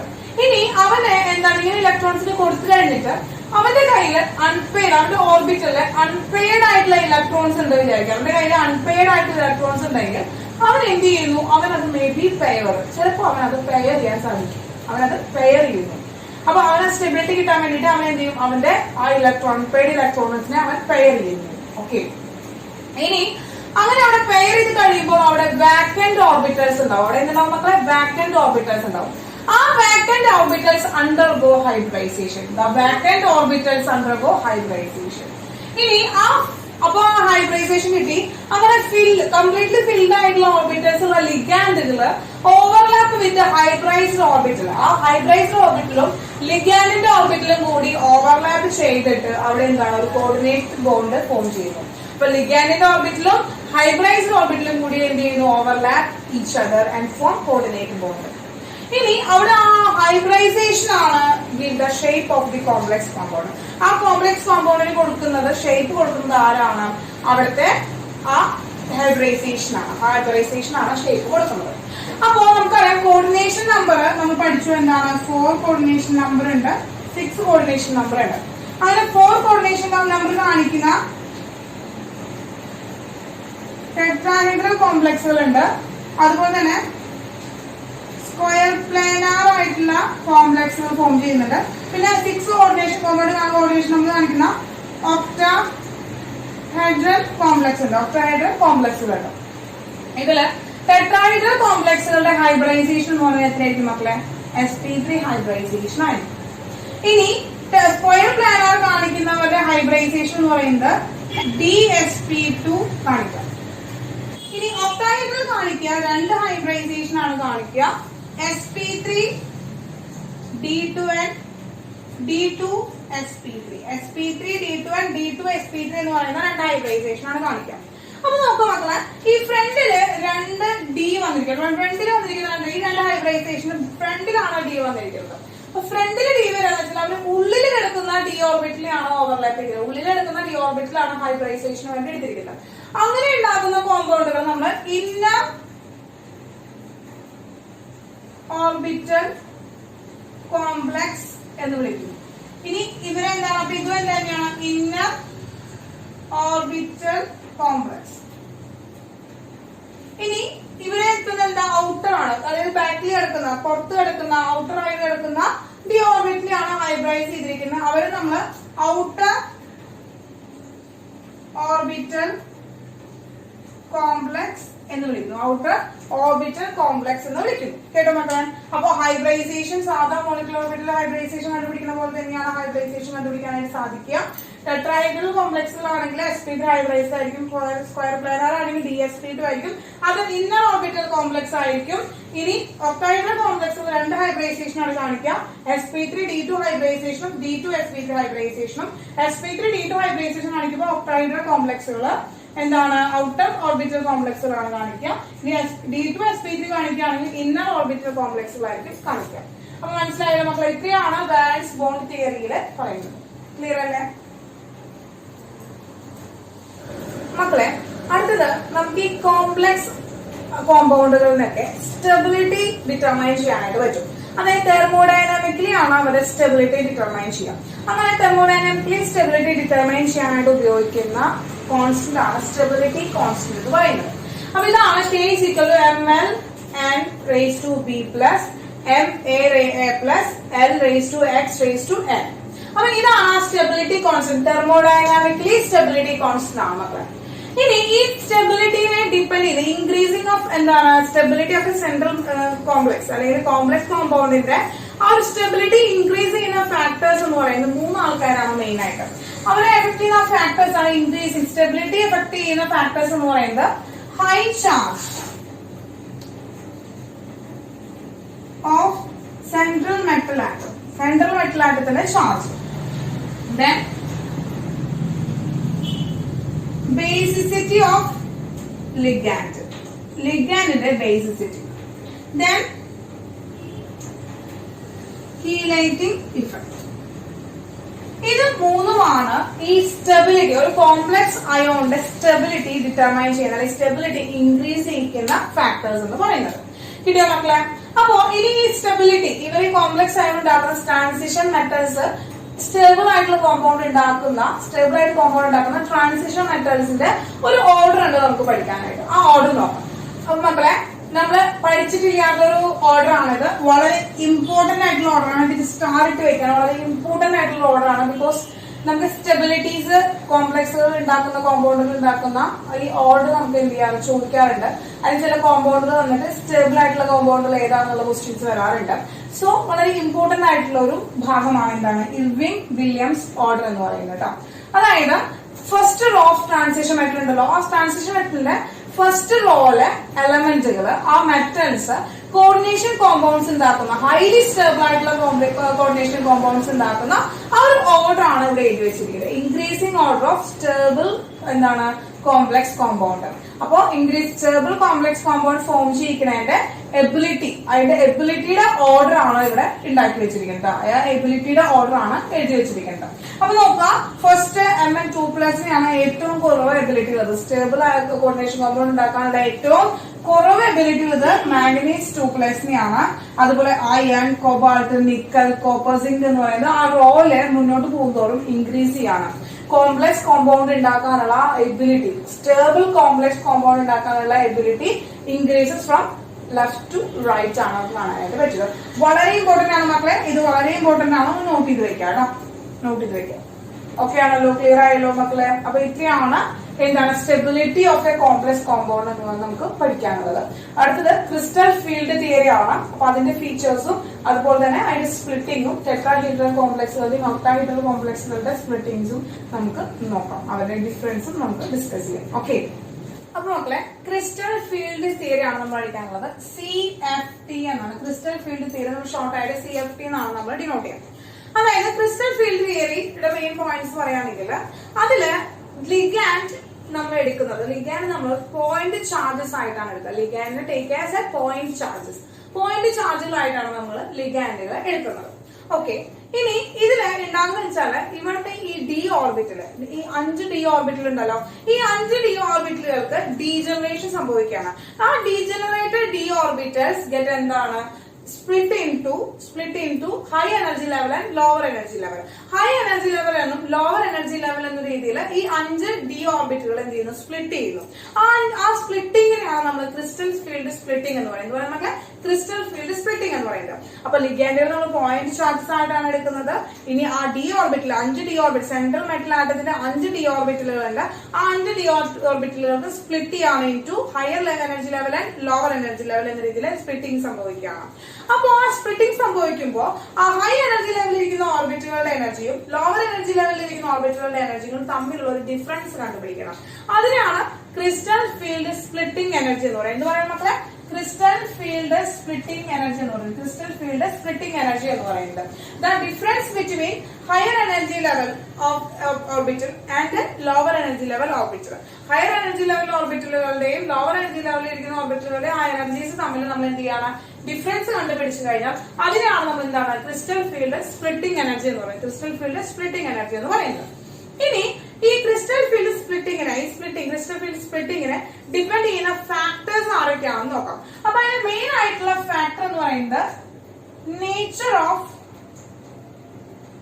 Metal atom, metal ആറ്റത്തിന്റെ നേച്ചർ. അപ്പൊ മെറ്റൽ ആറ്റത്തിന്റെ നേച്ചർ, അതുപോലെ തന്നെ oxidation state of metal atom, metal ആറ്റത്തിന്റെ ഓക്സിഡേഷൻ സ്റ്റേറ്റ്. പിന്നെ നേച്ചർ ഓഫ് ലിഗാൻഡ്, ലിഗാൻഡിന്റെ നേച്ചർ. അതുപോലെ തന്നെ പിന്നെ ഡിപെൻഡ് ചെയ്യുന്നത് ഹൈബ്രൈസേഷൻ. അഥവാ എന്താ ഹൈബ്രൈസേഷൻ അല്ലെങ്കിൽ എന്താണ് ജിയോമെട്രി, ജോമെട്രി ഓഫ് സെൻട്രൽ എന്താണ് ജോമെട്രി ഓഫ് കോർഡിനേഷൻ കോമ്പൗണ്ട്. ഇത്രയും പേരാണ് ആ ക്രിസ്റ്റൽ ഫീൽഡ് സ്പ്ലിറ്റിങ്ങിന് വേണ്ടിയിട്ട് ഇഫക്ട് ചെയ്യുന്ന ഫാക്ടേഴ്സ് എന്ന് പറയുന്നത്. ക്ലിയർ ആണല്ലോ മക്കളെ? അപ്പൊ ക്രിസ്റ്റൽ ഫീൽഡ് സ്പ്ലിറ്റിംഗ് എന്താണെന്ന് മനസ്സിലായല്ലോ, എന്താണ് ക്രിസ്റ്റൽ ഫീൽഡ് സ്പ്ലിറ്റിംഗ് എനർജി എന്ന് മനസ്സിലായല്ലോ, അതിനെ ഡിപെൻഡ് ചെയ്യുന്ന ഫാക്ടേഴ്സ് എന്താണെന്ന് മനസ്സിലായല്ലോ മക്കളെ. ഇനി നമ്മൾ ഈ ഒക്ടോഹീഡ്രൽ കോംപ്ലക്സുകളും ടെട്രാഹീഡ്രൽ കോംപ്ലക്സുകളും തമ്മിൽ ഈ കാണിക്കുന്ന സ്പ്ലിറ്റിംഗും പഠിക്കുകയാണ്. സ്പ്ലിറ്റിംഗും അവരുടെ ഡിഫറൻസുകളും നമുക്ക് ചാർട്ട് ചെയ്യാം. അപ്പൊ മക്കളെ, സ്പ്ലിറ്റിംഗ് ഓഫ് ഡി ഓർബിറ്റിലാണ് ടീച്ചറോട് വരച്ചിരിക്കുന്നത്. ഒക്ടാഹീഡ്രൽ സ്പ്ലിറ്റിംഗും സ്ക്വയർ പ്ലാനർ സ്പ്ലിറ്റിംഗും ആണ് നമുക്കിവിടെ തന്നിരിക്കുന്നത് കേട്ടോ മക്കളെ. അപ്പൊ സ്പ്ലിറ്റിംഗ് നമുക്ക് വരച്ച് നോക്കേണ്ട ആവശ്യമൊന്നുമില്ല, പക്ഷെ ഇതിന്റെ ഫീച്ചേഴ്സ് പറയാൻ വേണ്ടിയിട്ടാണ് ടീച്ചറോട് വരച്ചു വെച്ചിരിക്കുന്നത് കേട്ടോ. അപ്പൊ ഡി ഓർബിറ്റിലാണ്, ഡി ഓർബിറ്റിൽ ഡീജനറേറ്റ് ചെയ്യാണ്. അങ്ങനെ ഡീജനറേഷൻ സംഭവിച്ച് ഹയർ എനർജി ലെവലിലേക്ക് മാറി നിൽക്കുകയാണ്. അങ്ങനെ ഹയർ എനർജി ലെവലിലേക്ക് മാറി നിന്നിട്ട് ഒക്ടാഹീഡ്രൽ സ്പ്ലിറ്റിംഗ് കാണിക്കുന്നത് വെച്ചാല് DXY, DYZ, DXZ എന്ന് പറയുന്ന 3 ഓർബിറ്റൽസിൽ അവിടെ നിന്ന് ലോവർ എനർജി ലെവലിലേക്ക് സ്പ്ലിറ്റ് ചെയ്ത് പോവുകയും DX² - Y², DZ² എന്ന് പറയുന്ന 2 ഓർബിറ്റൽസ് ഹയർ എനർജി ലെവലിലേക്ക് സ്പ്ലിറ്റ് ചെയ്ത് പോവുകയാണ് ചെയ്യുന്നത്. ഇതാണ് ഒക്ടാഹീഡ്രൽ കോംപ്ലക്സുകളുടെ സ്പ്ലിറ്റിംഗ് എന്ന് പറയുന്നത്. അങ്ങനെ ഇത് ഈ ഒരു ആവറേജ് എനർജി ബാരിയർ എന്നുകൊണ്ട് നമുക്ക് ഇതിന് കാണിക്കാനായിട്ട് ആ 2 എനർജി തമ്മിലുള്ള ഒരു ബാരിയർ ആണ് കേട്ടോ. ഓക്കെ മക്കളെ, ഇനി ഈ ഒരു എനർജി ഡിഫറൻസ് ഉണ്ടല്ലോ, ഈ 2 എനർജി ലെവല്, ഈ 2 ബാരിയറും അതുപോലെ തന്നെ ആ ഓർബിറ്റലിന്റെ എനർജി നമ്മുടെ ഡിഫറൻസിന് നമ്മൾ 0.6 ഡെൽറ്റ നോട്ട് എന്ന് കിട്ടും. അതായത് 3/5 ആണ് അതിന്റെ എനർജി ഡിഫറൻസ് എന്ന് പറയുന്നത്.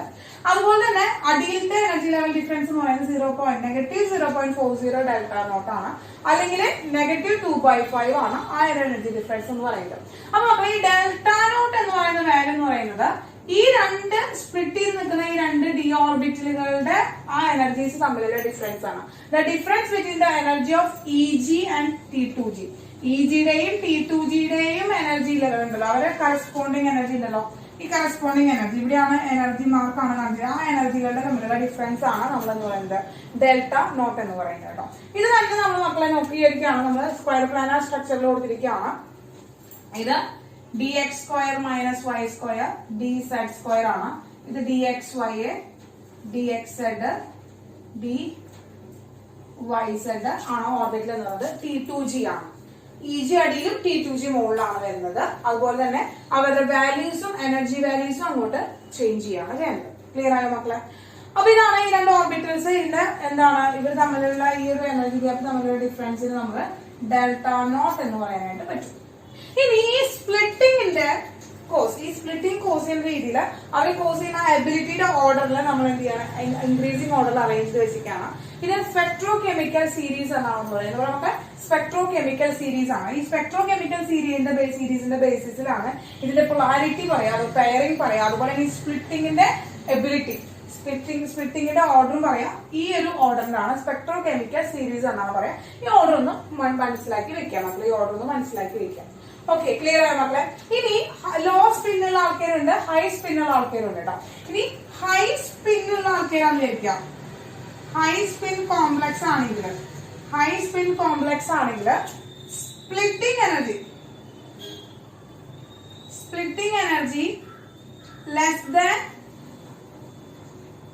പെയറിംഗ് എനർജി ആയിരിക്കും.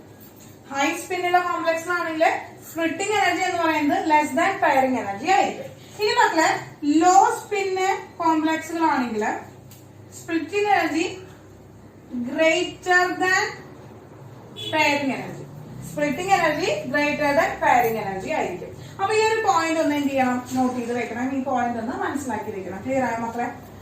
ഓക്കെ, ഇത്രയാണ് ഇതിന്റെ എന്ത് പറയുന്നത്, ഈ സ്പ്ലിറ്റിംഗ് ഓഫ് ഡി ഓർബിറ്റലിന്റെ കേസിൽ നമ്മൾ ഒക്ടാഹീഡ്രൽ കോംപ്ലക്സുകളെയും അതുപോലെ സ്ക്വയർ പ്ലാനർ കോംപ്ലക്സുകളെയും നമ്മൾ എന്ത് ചെയ്യാണ്, സ്പ്ലിറ്റ് ചെയ്ത് വെച്ചിരിക്കുകയാണ്.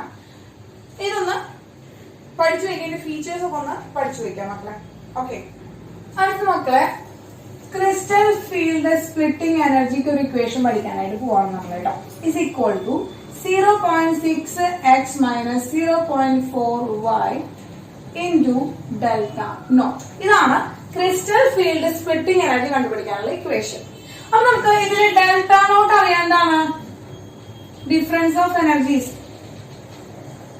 Difference of energy of EG and T2G. അതായത് എനർജി EGയുടെ എനർജിയും T2Gയുടെ എനർജിയും തമ്മിലുള്ള ആ ഡിഫറൻസ് ആണ് ഡെൽറ്റ നോട്ട് എന്ന് പറയുന്നത്. ഇനി എക്സ് വൈ എന്ന് പറയുന്നത് എന്താണ്, electrons in EG and T2G. EG-യുടെയും T2G-യുടെയും ഇലക്ട്രോൺസിന്റെ എണ്ണമാണ് ഈ XY എന്ന് പറയുന്നത് കേട്ടോ. X എന്ന EG-യുടെയും Y എന്ന് പറയുന്നത് T2G-യുടെയും ഇലക്ട്രോൺസുകളുടെ എണ്ണമാണ്, ഇലക്ട്രോണുകളുടെ എണ്ണമാണ്. അപ്പൊ ഇത് വെച്ചിട്ടാണ് നമ്മൾ ക്രിസ്റ്റൽ ഫീൽഡ് സ്പ്ലിറ്റിംഗ് എനർജി കണ്ടുപിടിക്കാനായിട്ട് പോകുന്നത്. ക്ലിയർ ആണല്ലോ മക്കളെ? ഓക്കെ. അപ്പൊ ഇനി നമുക്ക് ഒരു ചെറിയ ടോപ്പിക്കുള്ള കാർബൺ ഓർഗാനോ മെറ്റാലിക് കോമ്പൗണ്ട്സ് കഴിഞ്ഞ് കഴിഞ്ഞാൽ നമ്മുടെ ഈ കോർഡിനേഷൻ കോമ്പൗണ്ട്സ് കംപ്ലീറ്റ് ആവും മക്കളെ. അപ്പൊ അടുത്തത് ഓർഗാനോ മെറ്റാലിക് കോമ്പൗണ്ട് ആണ്. അപ്പൊ ഓർഗാനോ മെറ്റാലിക് കോമ്പൗണ്ട് ഉദ്ദേശിക്കുന്നത് വെച്ചാല് ഒരു മെറ്റലും കാർബണും തമ്മിലുള്ള ബോണ്ട് ഉണ്ടാവുകയാണ്. മെറ്റലും കാർബണും തമ്മിലുള്ള ബോണ്ട് ഉണ്ടാവുകയാണെങ്കിൽ അതാണ് നമ്മൾ ഓർഗാനോ മെറ്റാലിക് കോമ്പൗണ്ട്സ് എന്ന് പറയാം. മെയിൻ ആയിട്ട് 3 ടൈപ്പ് ഓർഗാനോ മെറ്റാലിക് കോമ്പൗണ്ട്സ് ആണ്. ഒരു ഓർഗാനിക് സ്പീഷീസിലാണ് ഇവർ ഡിപ്പെൻഡ് ചെയ്യുന്നത് വരുന്നത്, ഒരു ഓർഗാനിക് സ്പീഷീസ് ആയിട്ടാണ് ഇത് വരിക. സോ അതാണ് ഓർഗാനോ മെറ്റാലിക് കോമ്പൗണ്ട്സ് എന്ന് പറയുന്നത്. 3 ടൈപ്പ് ആണ് കോമ്പൗണ്ട്സ് ഉള്ളത്. പൈ ബോണ്ട് കോംപ്ലക്സുകളുണ്ട്, സിഗ്മ ബോണ്ടഡ് കോംപ്ലക്സുകളുണ്ട്, പൈ ആൻഡ് സിഗ്മ ബോണ്ടഡ് കോംപ്ലക്സുകളുണ്ട്. അങ്ങനെ 3 ടൈപ്പ് കോംപ്ലക്സുകളാണ് ഓർഗാനോ മെറ്റാലിക് കോമ്പൗണ്ട്സ് തരിക.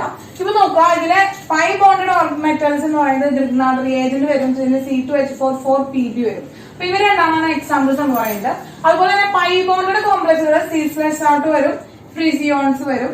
ഇനി അതുപോലെ തന്നെ സിഗ്മയും പൈ ബോണ്ടും ഒരുമിച്ച് വരുന്നത് FeCO5, നിക്കൽ, അതുപോലെ കാർബണൈൽ ഒക്കെയാണ് അതിന് എക്സാമ്പിൾ ആയിട്ട് വരിക. പൈ ബോണ്ടും അതുപോലെ തന്നെ സിഗ്മ ബോണ്ടും ഒരുമിച്ച് വരുന്ന കോംപ്ലക്സുകൾ കേട്ടോ. അപ്പൊ ഇനി നമ്മൾ ഇതിന്റെ എന്താണ് ഓരോ എക്സാമ്പിൾസ് ഇവിടെ പഠിച്ചിട്ടുണ്ട്. ഇനി ഇവര് ഈ കാർബണൈൽ കോമ്പൗണ്ട് മെയിൻ ആയിട്ട് വരിക. കാർബണൈൽ കോമ്പൗണ്ട് മെയിൻ ആയിട്ട് വരുമ്പോഴാണ് ഓർഗാനോ മെറ്റാലിക് കോമ്പൗണ്ട്സ് ഉണ്ടാക്കുന്നത്, അല്ലെങ്കിൽ കാർബൺ ആയിട്ട് ബോണ്ട് വരും. ഓക്കെ ആണല്ലോ? അപ്പൊ ഈ കാർബണൈൽ കോമ്പൗണ്ട്സ് വരുന്ന കോമ്പൗണ്ടിന്റെ സ്റ്റെബിലിറ്റിക്ക് വേണ്ടിയിട്ട് ഈ കാർബണൈൽ കോമ്പൗണ്ട്സ് ഒരു ബാക്ക് ബോണ്ട് ഉണ്ടാക്കും, ഒരു ബാക്ക് ബോണ്ട് ഫോം ചെയ്യും. ആ ബാക്ക് ബോണ്ട് ഫോം ചെയ്യുന്ന എബിലിറ്റി ആണ് നമ്മൾ, അല്ലെങ്കിൽ ആ ഒരു ഇഫക്റ്റിനെയാണ് നമ്മൾ സിനർജിക് ഇഫക്റ്റ് എന്ന് പറയുന്നത്. സിനർജിക് എഫക്ട് എന്ന് പറയുന്നത് എന്താണ് മക്കളെ? സിനർജിക് ഇഫക്ട് എന്ന് പറയുന്നത് എന്താണ് മക്കളെ? സിനർജിക് ഇഫക്ട് എന്നത് stabilising effect of the bond between metal and carbonyl group through back bond. ഒരു ബാക്ക് ബോണ്ട് ഫോം ചെയ്തിട്ട് അവർ ആ സ്റ്റെബിലിറ്റി ഉണ്ടാക്കുകയാണ്. ആർക്കല്ല? മെറ്റലും കാർബണൈൽ ഗ്രൂപ്പും തമ്മിലുള്ള ബോണ്ടിനെ സ്റ്റെബിലൈസ് ചെയ്യാണ്. അതിനാണ് നമ്മൾ സിനർജിക് ഇഫക്ട് എന്ന് പറയുന്നത്. ഇനി നമ്മൾ നേരത്തെ പറഞ്ഞിരിക്കുന്ന എന്താണ് ഓർഗാനോ മെറ്റാലിക് കോമ്പൗണ്ട്സിന്റെ എക്സാമ്പിൾസ് ഒന്ന് അവരുടെ സ്ട്രക്ചറുകൾ പറഞ്ഞിരിക്കുകയാണ്. ഫിറിയോൺസ് എന്ന് വെച്ച് കഴിഞ്ഞാല് ബൈക്ലോറോ പെന്റാഡൈലിൻ അയോൺ ആണ് എന്താണ് ഫിറിയോൺസ് എന്ന് പറഞ്ഞു കഴിഞ്ഞാല്. അടുത്ത വില്ലിംഗ്സൺസ് കാറ്റലിസ്റ്റ് ആണ്. വില്ലിംഗ്സൺസ് കാറ്റലിസ്റ്റ് എന്ന് മെയിൻ ആയിട്ട് ഇവർ യൂസ് ചെയ്യുന്നത് ഹൈഡ്രോജനേഷന്റെ കാറ്റലിസ്റ്റ് ആണ്. ഹൈഡ്രോജനേഷൻ കാറ്റലിസ്റ്റുകളായിട്ടാണ് കൂടുതലായിട്ടും അവരെ യൂസ് ചെയ്യുന്നത്. അതുപോലെ സിഗ്ലർ നാട്ട കാറ്റലിസ്റ്റ്, നമുക്ക് എപ്പോഴും ഓർമ്മയിലുള്ളതും നമ്മൾ ചെയ്തിട്ടുള്ളതുമായിട്ടുള്ള കാറ്റലിസ്റ്റുകൾ ഏതാ? സിഗ്ലർ നാട്ട കാറ്റലിസ്റ്റ് ആണ്. Polymerization of alkenes. എന്താണ് പോളിമറൈസേഷൻ ഓഫ് ആൽക്കെയിൻസ്? ആൽക്കെയിൻസിന്റെ പോളിമറൈസേഷന് വേണ്ടിയിട്ടാണ് നമ്മൾ ഉപയോഗിക്കുന്നത്. അതുപോലെ സിസ്പ്ലാറ്റിൻ എന്ന് പറഞ്ഞിട്ടുള്ള കോംപ്ലക്സ് സിസ്-ഡൈഅമീൻ ഡൈക്ലോറോ പ്ലാറ്റിനം ആണ് സിസ്പ്ലാറ്റിൻ എന്ന് പറയുന്നത്. അതൊരു ഓർഗാനോ മെറ്റാലിക് കോമ്പൗണ്ട് ആണ്. ദെൻ നെക്സ്റ്റ് വൺ എന്ന് പറയുന്നത് അതൊരു കാറ്റലിസ്റ്റ് ആണ്. കാറ്റലിസ്റ്റുകളാണ് പറയുന്നത്, ഓർഗാനോ മെറ്റാലിക് കോമ്പൗണ്ട് അല്ല, കാറ്റലിസ്റ്റ് ആണ്. അതുപോലെ സാൾട്ട് ആണ്. സാൾട്ട് എന്ന് പറയുന്നത് ഒരു കാറ്റലിസ്റ്റ് ആണ്, നമ്മൾ യൂസ് ചെയ്യുന്ന കാറ്റലിസ്റ്റ് ആണ്. ഇത് സിസ്പ്ലാറ്റിൻ എന്ന് പറയുന്നത് ആന്റി ക്യാൻസർ ഡ്രഗ് ആയിട്ട് നമ്മൾ യൂസ് ചെയ്യാറുണ്ട്. ആന്റി ക്യാൻസർ ഡ്രഗ് ആണ് സിസ്പ്ലാറ്റിൻ എന്ന് പറഞ്ഞിട്ടുള്ള ആള്. ഇനി വിറ്റാമിൻ B12 എന്ന് പറയുന്നത് ഇസ് എ കൊബാൾട്ട് കോംപ്ലക്സ് ആണ്. കോംപ്ലക്സ് ഓഫ് കൊബാൾട്ട് ആണ്. സൈനോ കൊബാൾട്ട് അമീൻ ആണ് എന്ന് പറയുന്നത്. വിറ്റാമിൻ B12 എന്ന് പറയുന്നത് കൊബാൾട്ടിന്റെ ഒരു കോംപ്ലക്സ് ആണ് വിറ്റാമിൻ 2 എന്ന് പറയുന്നത്. അപ്പൊ ഇത് നമ്മൾ സാധാരണ യൂസ് ചെയ്യുന്ന കോംപ്ലക്സ് കോമ്പൗണ്ടുകളാണ് ഇവിടെ നമുക്ക് പറഞ്ഞിരിക്കുന്നത്, കാറ്റലിസ്റ്റുകളാണ് നമ്മൾ ഡിസ്കസ് ചെയ്തിരിക്കുന്നത് കേട്ടോ. അപ്പൊ ഇത്രയാണ് നമ്മുടെ എന്ത് പറയുന്നത് കോംപ്ലക്സ് കോമ്പൗണ്ട് അഥവാ കോർഡിനേറ്റ് കോമ്പൗണ്ട്സിൽ പഠിക്കാനുള്ളത്. ഇതിന്റെ നെയിമിംഗ് നമ്മൾ പറഞ്ഞിട്ടില്ല. ഇതില് നെയിമിംഗ് നമ്മൾ വേറൊരു എക്സ്ട്രാ ഒരു വീഡിയോ ആയിട്ടാണ് ഇടുന്നത്. അപ്പൊ വീഡിയോ ഇടുന്നുണ്ട്. അപ്പൊ നെയിമിംഗ് ഒന്ന് മനസ്സിലാക്കി പഠിക്കാനായിട്ട് വേറൊരു വീഡിയോയിലാണ് ടീച്ചർ പറഞ്ഞു തരുന്നത്. ക്ലിയർ ആണല്ലോ മക്കളെ? അപ്പൊ ഇത്രയും കഴിഞ്ഞ് നമുക്ക് ഇനി കുറച്ച് പ്രോബ്ലംസ് ഡിസ്കസ് ചെയ്യാം. അപ്പൊ മക്കളെ 2019 വന്നിരിക്കുന്ന ക്വസ്റ്റ്യൻ ആണ് നമ്മൾ ഫസ്റ്റ് ചെയ്യാൻ പോകുന്നത്. 2019 ക്വസ്റ്റ്യൻ ആണ് ഫസ്റ്റ് ചെയ്യാനായിട്ട് പോകുന്നത്. സിമ്പിൾ ആയിട്ടുള്ള ക്വസ്റ്റ്യൻ ആണ് മക്കളെ. നോക്കുക, what is the correct electronic configuration of central metal atom in K4FeCN6 based on crystal field theory? Crystal field തിയറിയുടെ ബേസിലാണ്. അപ്പൊ ക്രിസ്റ്റൽ ഫീൽഡ് എന്നൊക്കെ CFT എന്നും അതുപോലെ സെൻട്രൽ മെറ്റൽ ആറ്റം CMA എന്നാണ് എഴുതിയിട്ടുള്ളത്. അവ സെൻട്രൽ മെറ്റൽ ആറ്റം ആണെന്ന് നിങ്ങൾ നോട്ട് ചെയ്യാം കേട്ടോ. അപ്പോ ക്രിസ്റ്റൽ ഫീൽഡ് തിയറിയുടെ ബേസിസില് ഇവിടെ ഇലക്ട്രോണിക് കോൺഫിഗറേഷൻ എന്താണ് സെൻട്രൽ മെറ്റൽ ആറ്റം അതോ Fe എന്നാണ് ചോദിച്ചിരിക്കുന്നത്. അപ്പോ ഇലക്ട്രോണിക് കോൺഫിഗറേഷൻ അറിയണമെങ്കിൽ എന്തായാലും ആ സെൻട്രൽ മെറ്റൽ ആറ്റത്തിന്റെ ഓക്സിഡേഷൻ സ്റ്റേറ്റ് നമ്മൾ കണ്ടുപിടിക്കണം. അപ്പൊ നമ്മൾ ഓക്സിഡേഷൻ സ്റ്റേറ്റ് കണ്ടുപിടിക്കാൻ ആരുടെയാണ് K4 FeCN6 ഇവന്റെ എന്ത് കണ്ടുപിടിക്കാണ്, ഇവന്റെ ഇലക്ട്രോണിക് കോൺഫിഗറേഷൻ കണ്ടുപിടിക്കാണ് മക്കളെ. അപ്പൊ നമ്മൾ ഇവൻ എത്രയാണ്, പൊട്ടാസ്യം എന്ന കൗണ്ടർ അയോൺ ഫ്രണ്ടിലാണ് കിടക്കുന്നത്. അപ്പൊ നമ്മൾ പൊട്ടാസ്യത്തിന്റെ 4+1 ആണ് ഓക്സിഡേഷൻ സ്റ്റേറ്റ്, പ്ലസ് Fe നമ്മൾ X എന്ന് കൊടുത്തു, Cn -1 ആണ്, 6 × -1 = 0. Xന്റെ വാല്യൂ ഫൈൻഡ് ചെയ്യാണ് നമ്മള് 4 + X - 6 = 0, X - 2 = 0, X +2 ആണ്. അതായത് Fe ഇരിക്കുന്നത് ഏത് സ്റ്റേറ്റിലാണ് മക്കളെ, Fe ഇരിക്കുന്നത് +2 ഓക്സിഡേഷൻ സ്റ്റേറ്റിലാണ്. അപ്പൊ +2 ഓക്സിഡേഷൻ സ്റ്റേറ്റിലുള്ള ഡി ഓർബിറ്റൽ നമ്മൾ വരയ്ക്കാം 1 2 3 4 5 പിന്നെ 4s, ഇത് 3d ആണ്. അപ്പോ 1 2 3 4 5 6 ഇലക്ട്രോൺസ് ഉണ്ടാവുക. എന്താണ് 4sന്റെ 2 ഇലക്ട്രോൺ പോയി, അങ്ങനെയാണ് +2 ആയത്. ഓക്കെ, അപ്പൊ ഇതാണ് electronic configuration Fe2+ electronic configuration. ഇനി ഇവിടെ നോക്കാൻ ശ്രദ്ധിക്കുക, Cn ആണ് ഇവിടെ വന്നിരിക്കുന്ന ലിഗാൻഡ് എന്ന് പറയുന്നത് Cn ആണ്. അപ്പൊ Cn ആണ് ഇവിടുത്തെ ലിഗാൻഡ് ആയതുകൊണ്ട് തന്നെ Cn എന്ന് പറയുന്നത് സ്ട്രോങ് ഫീൽഡ് ലിഗാൻഡ് ആണ്. അതുകൊണ്ട് തന്നെ പെയറിംഗ് ടേക്ക് പ്ലേസ്. എന്ത് നടക്കും മക്കളെ, പെയറിംഗ് നടക്കും. അങ്ങനെ പെയറിംഗ് നടന്നിട്ട് 1 2 3 4 5 ആണ് പെയറിംഗ് നടക്കണം. ഇത് ഓൾറെഡി പെയർ ആണ്, ബാക്കി രണ്ടെണ്ണം പെയറിംഗ് ആയി, ഇവിടെ പെയറിംഗ് ആയി. അപ്പോ ഇത് എന്താണ്, നമുക്ക് ഓൾറെഡി അറിയാം ഇത് എന്താണ്, ഒരു ഒക്ടാഹൈഡ്രൽ കോംപ്ലക്സ് ആണ്. അപ്പൊ നമ്മൾ ഓപ്ഷനിലേക്ക് നോക്കുമ്പോ ഈ കിടക്കുന്ന ഒക്ടാഹൈഡ്രൽ കോംപ്ലക്സിന്റെ T2G ആണ് ആദ്യം വരിക, പിന്നെയാണ് EG. ലോവർ ഇതിൽ കിടക്കുന്നത് T2G ആണ്, പിന്നെ EG ആണ് ഹയർ എനർജി ലെവൽ എടുക്കുക. അപ്പോ ഈ ഓപ്ഷനും എന്തായാലും വരില്ല. അപ്പൊ T2Gയിൽ ഫിൽ ചെയ്ത് കഴിഞ്ഞിട്ടാണ് ഹയർ എനർജി ലെവലിലേക്ക് പോവുക. അപ്പൊ എന്താണ്, ഈ രണ്ട് ഓപ്ഷനിൽ ഏതെങ്കിലും ഒന്നാണ് വരിക. ഓക്കെ ആണല്ലോ മക്കളെ. അപ്പൊ നമ്മൾ എന്ത് ചെയ്യാണ്, ഇവൻ സ്പ്ലിറ്റ് ചെയ്യാണ്. ഇതാണ് T2G, ഇതാണ് EG, അങ്ങനെയാണ് സ്പ്ലിറ്റിംഗ് വരിക. അപ്പൊ ലോവർ എനർജി ലെവലിൽ T2G എടുക്കുന്നു. അപ്പൊ T2Gയിൽ ആര് വന്നു, T2Gയിലാണ് 6 വന്നത്, EGയിൽ എത്ര വന്നു, 0 വന്നു, EGയിൽ 0 വന്നു. അപ്പൊ ഇലക്ട്രോണിക് കോൺഫിഗറേഷൻ ഏതാണ് മക്കളെ, റൈറ്റ് ഇലക്ട്രോണിക് കോൺഫിഗറേഷൻ C ആണ് ഓപ്ഷൻ C ആണ് റൈറ്റ് ആൻസർ എന്ന് പറയുന്നത്. ക്ലിയർ ആയല്ലോ മക്കളെ, ക്ലിയർ ആയല്ലോ. ഇനി ഇത് 2018 വന്നിരിക്കുന്ന ഒരു ക്വസ്റ്റൻ ആണ്. അടുത്ത 2018 വന്നിരിക്കുന്ന സിമ്പിൾ ആയിട്ടുള്ള ഒരു ക്വസ്റ്റൻ ആണ് കേട്ടോ മക്കളെ. Type of isomerization shown by the complex COCl2En twice. തന്നിരിക്കുന്ന കോംപ്ലക്സിന്റെ ഐസോമെറിസം കണ്ടുപിടിക്കാനാണ് വന്നിരിക്കുന്നത്. Geometrical isomerism, coordination isomerism, ionization, linkage എന്നാണ് വന്നിരിക്കുന്നത്.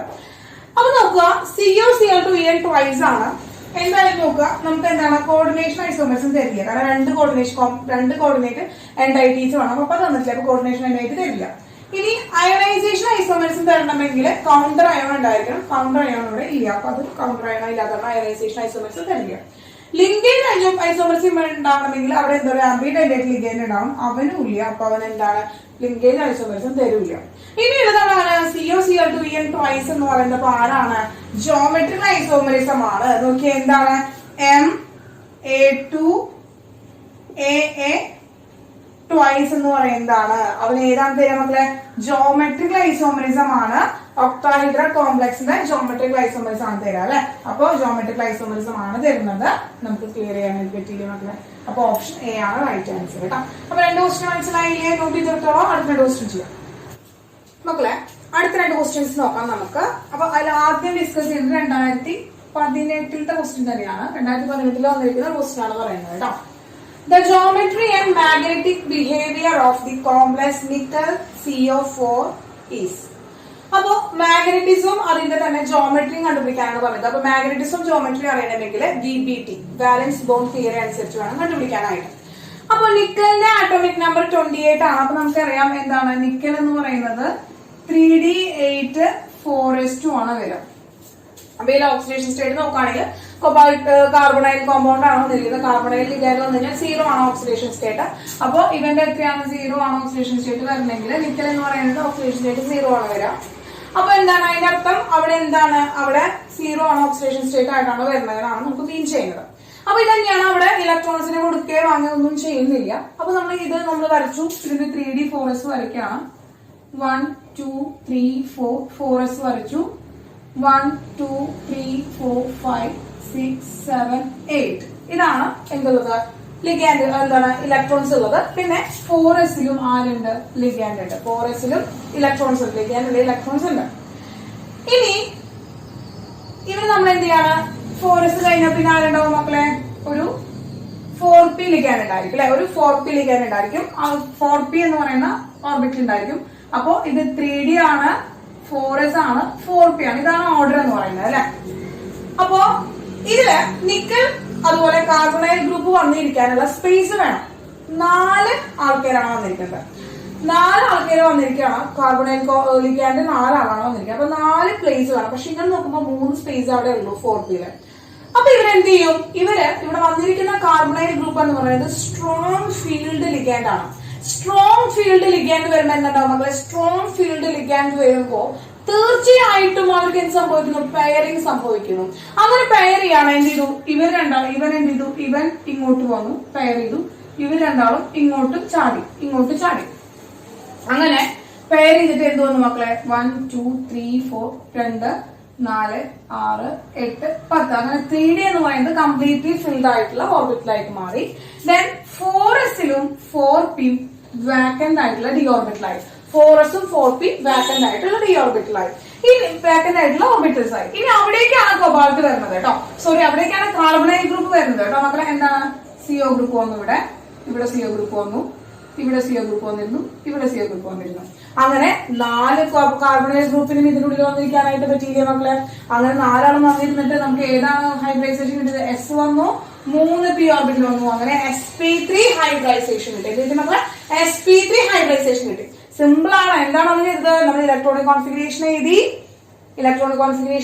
ഇവിടുത്തെ ഓക്സിഡേഷൻ സ്റ്റേറ്റ് കണ്ടുപിടിച്ചു. ഓക്സിഡേഷൻ സ്റ്റേറ്റ് 0 ആയിരുന്നു. അപ്പൊ ഇലക്ട്രോണിനെ വിട്ടുകൊടുക്കുകയോ ഗെയിൻ ചെയ്യുകയോ ഒന്നും ചെയ്തിട്ടില്ല. അപ്പൊ അതേ ഇലക്ട്രോണിക് നിക്കലിന്റെ അതേ ഇലക്ട്രോണിക് കോൺഫിഗറേഷൻ ആണ് നമ്മൾ എഴുതിയത്. ഇനി സ്ട്രോങ് ഫീൽഡ് ലിഗാൻഡ് ആണ് carbonyl group strong field ligand ആയതുകൊണ്ട് തന്നെ പെയറിംഗ് നടക്കുകയാണ്. അങ്ങനെ പെയറിംഗ് നടന്നു. 4s-ലത്തെ ഇലക്ട്രോണും 3d-ലേക്ക് വന്ന് പെയർ ചെയ്തു. ബാക്കി 4 ഓർബിറ്റലുകളാണ് അവിടെ വേക്കന്റ് ആയിട്ട് കിടന്നത്. ആ 4 ഓർബിറ്റലിലേക്ക് ആര് വന്നു? കാർബണൈൽ ഗ്രൂപ്പ് വന്നു. അപ്പൊ ആ 4 ഓർബിറ്റലുകളും കൂടി ചേർന്ന് ഇവരൊരു ഹൈബ്രൈസേഷൻ ഫോം ചെയ്തത് എന്താണ്? sp3 ഹൈബ്രൈസേഷൻ ആണ്. അപ്പൊ sp3 ഹൈബ്രൈസേഷൻ ഫോം ചെയ്യുകയാണെങ്കിൽ അവൻ എന്തായിരിക്കും? ടെട്രാഹീഡ്രൽ സ്ട്രക്ചർ ആയിരിക്കും ഉണ്ടാവുക. അപ്പൊ ടെട്രാഹീഡ്രൽ സ്ട്രക്ചർ ആണ് ഉണ്ടാവുക. അപ്പൊ ഇത് രണ്ടും അല്ല ഓപ്ഷൻ കിട്ടി. ടെട്രാഹീഡ്രലാണ് കോംപ്ലക്സ് ഉണ്ടാവുക. നമുക്ക് sp3 ഹൈബ്രൈസേഷൻ ആണ്, ടെട്രാഹീഡ്രൽ ആണ്. ഇനി ഇവിടെ ഇലക്ട്രോൺസ് എങ്ങനെയാണ് മക്കളെ? പെയർഡ് ആണ്. പെയർഡ് ഇലക്ട്രോൺസ് ആണെങ്കിൽ ഡയാമാഗ്നറ്റിക്. അപ്പോ ടെട്രാഹീഡ്രൽ ആൻഡ് ഡയാമാഗ്നറ്റിക് ആണ് പ്രോപ്പർട്ടി എന്ന് പറയുന്നത്. കോമ്പൗണ്ടിൽ നിക്കൽ എന്ന് പറയുന്നത് ടെട്രാഹീഡ്രൽ സ്ട്രക്ചറും ജിയോമെട്രിയും മാഗ്നറ്റിസം ഡയാമാഗ്നറ്റിക്കുമാണ്. പെയർഡ് ആയതുകൊണ്ട് എന്താണ്? ഡയാമാഗ്നറ്റിസം ആണ് കാണിക്കുക. അൺപെയർഡ് ആണെങ്കിൽ പാരാമാഗ്നറ്റിസം ആണ് കാണിക്കുക. സിമ്പിൾ ആയിട്ടുള്ള ക്വസ്റ്റ്യൻ ആണ് മക്കളെ. സിമ്പിൾ ആയിട്ടുള്ള ക്വസ്റ്റ്യൻ ആണ് കേട്ടോ. ഇനി നോക്കാം, ഇതേപോലെ തന്നെ കണ്ടുപിടിക്കുന്നതാണ് അടുത്തൊരു ക്വസ്റ്റ്യൻ. 2015 വന്നിരിക്കുന്ന ക്വസ്റ്റ്യൻ ആണ്. 2015 വന്നിരിക്കുന്ന ഒരു ക്വസ്റ്റ്യൻ ആണ്. നോക്കാം. The hybridisation involved in complex nickel CN4. Nickel CN4 2 minus ഉണ്ട് കേട്ടോ മക്കളെ. 2 മൈനസ് ഇവന്റെ ആണ്. 2 മൈനസ് ഉണ്ട്. ഓക്കെ, ഇവന്റെ ഹൈബ്രൈസേഷൻ കണ്ടുപിടിക്കാനാണ് പറഞ്ഞിരിക്കുന്നത്. അപ്പൊ നിക്കലിന്റെ ഓക്സിഡേഷൻ റേറ്റ് കണ്ടുപിടിക്കണം. നിക്കൽ CN4 2 മൈനസ് ആണ്. അപ്പൊ നിക്കൽ X എന്ന് കൊടുത്തു. 4 into -1 is equal to -2. ഈ ചാർജ് ആണ് നമ്മളോട് കൊടുക്കുന്നത് കേട്ടോ. ചാർജ് കൊടുത്തു. അപ്പൊ എന്ത് കിട്ടും മക്കളെ? X minus 4 is equal to -2. X is equal to -2 plus 4 is equal to X is equal to 2 ആണ് മക്കളെ.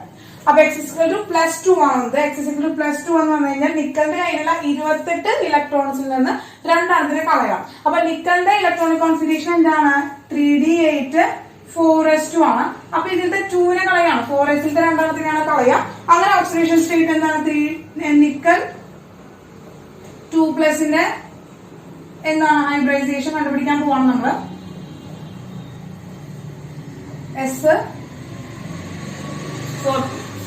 അപ്പൊ 3d ഉണ്ട്, 4s ഉണ്ട്, 4p ഉണ്ട്. ഇതാണ് ഓർബിറ്റൽസ് ഉള്ളത്. ഇതിൽ 8 ഇലക്ട്രോൺസ് ഉണ്ട്. 1 2 3 4 5 6 7 8. 4s-ഉം 4p-യും വാക്കന്റ് ആണ്. വന്നിരിക്കുന്നത് സയനൈഡ് ഗ്രൂപ്പ് ആണ്. സൈനോ ഗ്രൂപ്പ് ആണ് വന്നിരിക്കുന്നത്. Cyano group is strong field ligand ആണ്. സ്ട്രോങ് ഫീൽഡ് ലിഗാൻഡ് വന്നു കഴിഞ്ഞാൽ പെയറിംഗ് നടക്കും. ഇവൻ എന്ത് ചെയ്തു? ഇവൻ ഇങ്ങോട്ട് പെയർ ചെയ്യും. അങ്ങനെ എന്ത് വന്നു മക്കളെ? പെയർ ചെയ്തിട്ട് നമുക്ക് 2 4 6 8 ഇലക്ട്രോൺസ് പെയർ ചെയ്തു. ഇനി എന്താണ് ബാക്കി 4s 4p ഇങ്ങനെ കിടക്കുന്നുണ്ട്. ഇതില് നമുക്ക് വേണ്ടത് എത്രയാണ്? 4 ലിഗാൻഡുകളാണ് വന്നിരിക്കുന്നത്. 4 ലിഗാൻഡ് വരാമെന്ന് വെച്ചിട്ടുണ്ടെങ്കിൽ ഒന്നെങ്കിൽ sp3 ഹൈബ്രിഡൈസേഷൻ വരാം, അല്ലെങ്കിൽ dsp2 ഹൈബ്രിഡൈസേഷൻ വരാം. ഇത് രണ്ടും എന്താണ് 4 അല്ല വന്നിരിക്കുന്നത്. ഇത് 6 ഇലക്ട്രോൺസും 6 ലിഗാൻഡ് വരണം. ഇത് 5 കോർഡിനേഷൻ നമ്പർ 6 കോർഡിനേഷൻ നമ്പർ 5 ആണെങ്കിൽ മാത്രമാണ് ഈ 2 വരിക. അപ്പൊ ഈ 2 ആൻസേഴ്സ് വരില്ല നമുക്കറിയാം. ഇതിൽ രണ്ടെണ്ണത്തിൽ ഏതാണോ വരുന്നത് നമ്മൾ നോക്കുന്നത്. അപ്പൊ നോക്കിയ മക്കളെ, ഇവരെന്ത് ചെയ്യും? ഒരു CN ഗ്രൂപ്പ് ഇവിടെ കയറിയിരുന്നു, അടുത്ത CN ഗ്രൂപ്പ് ഇവിടെ കയറിയിരുന്നു, അടുത്ത CN ഗ്രൂപ്പ് ഇവിടെ കയറിയിരുന്നു, അടുത്ത CN ഗ്രൂപ്പ് ഇവിടെ കയറുന്നു. ഇനി ഇവിടെ കയറിയിരിക്കാനുള്ള CN ഗ്രൂപ്പ് ഉണ്ടോ? ആകെ 4 CN ഗ്രൂപ്പ് ഉള്ളൂ അല്ലെ, കയറിയിരിക്കാനില്ല. അപ്പൊ എന്ത് ചെയ്തു? ഇത് ക്ലോസ് ചെയ്തു. അപ്പൊ എന്താണ്? ഡിയിൽ നിന്ന് ഒരാൾ വന്നു, എസിൽ നിന്ന് ഒരാളെടുത്തു, പിയിൽ നിന്ന് രണ്ടാളെടുത്തു. അപ്പൊ dsp2 ആണ്. ഇന്നർ ഓർബിറ്റൽ കോംപ്ലക്സ് ആണ് ഫോം ചെയ്തത്. എന്താണ്? ഇന്നർ ഓർബിറ്റൽ കോംപ്ലക്സ് ആണ് ഫോം ചെയ്തിരിക്കുന്നത്. എന്താണ്? dsp2 ആണ്. ഏതാണ് മക്കളെ ഓപ്ഷൻ? ഡി ആണ് ഓപ്ഷൻ. dsp2 ആണ് റൈറ്റ് ആൻസർ എന്ന് പറയുന്നത് കേട്ടോ. അപ്പൊ രണ്ടും ഒരേ മെത്തേഡാണ്. അപ്പൊ ഹൈബ്രിഡൈസേഷൻ കണ്ടുപിടിക്കാൻ പറഞ്ഞാലും, മാഗ്നറ്റിസം കണ്ടുപിടിക്കാൻ പറഞ്ഞാലും, ജോമെട്രി കണ്ടുപിടിക്കാൻ പറഞ്ഞാലും ഒക്കെ നമുക്ക് ഇതുപോലെ തന്നെയാണ് ചെയ്യാറ്. ബാലൻസ് ബോണ്ട് തിയറി വെച്ചിട്ടാണ് നമ്മൾ ചെയ്യുന്നത്. ക്ലിയർ ആണല്ലോ മക്കളെ? അടുത്ത ക്വസ്റ്റ്യൻ ചെയ്യാം മക്കളെ.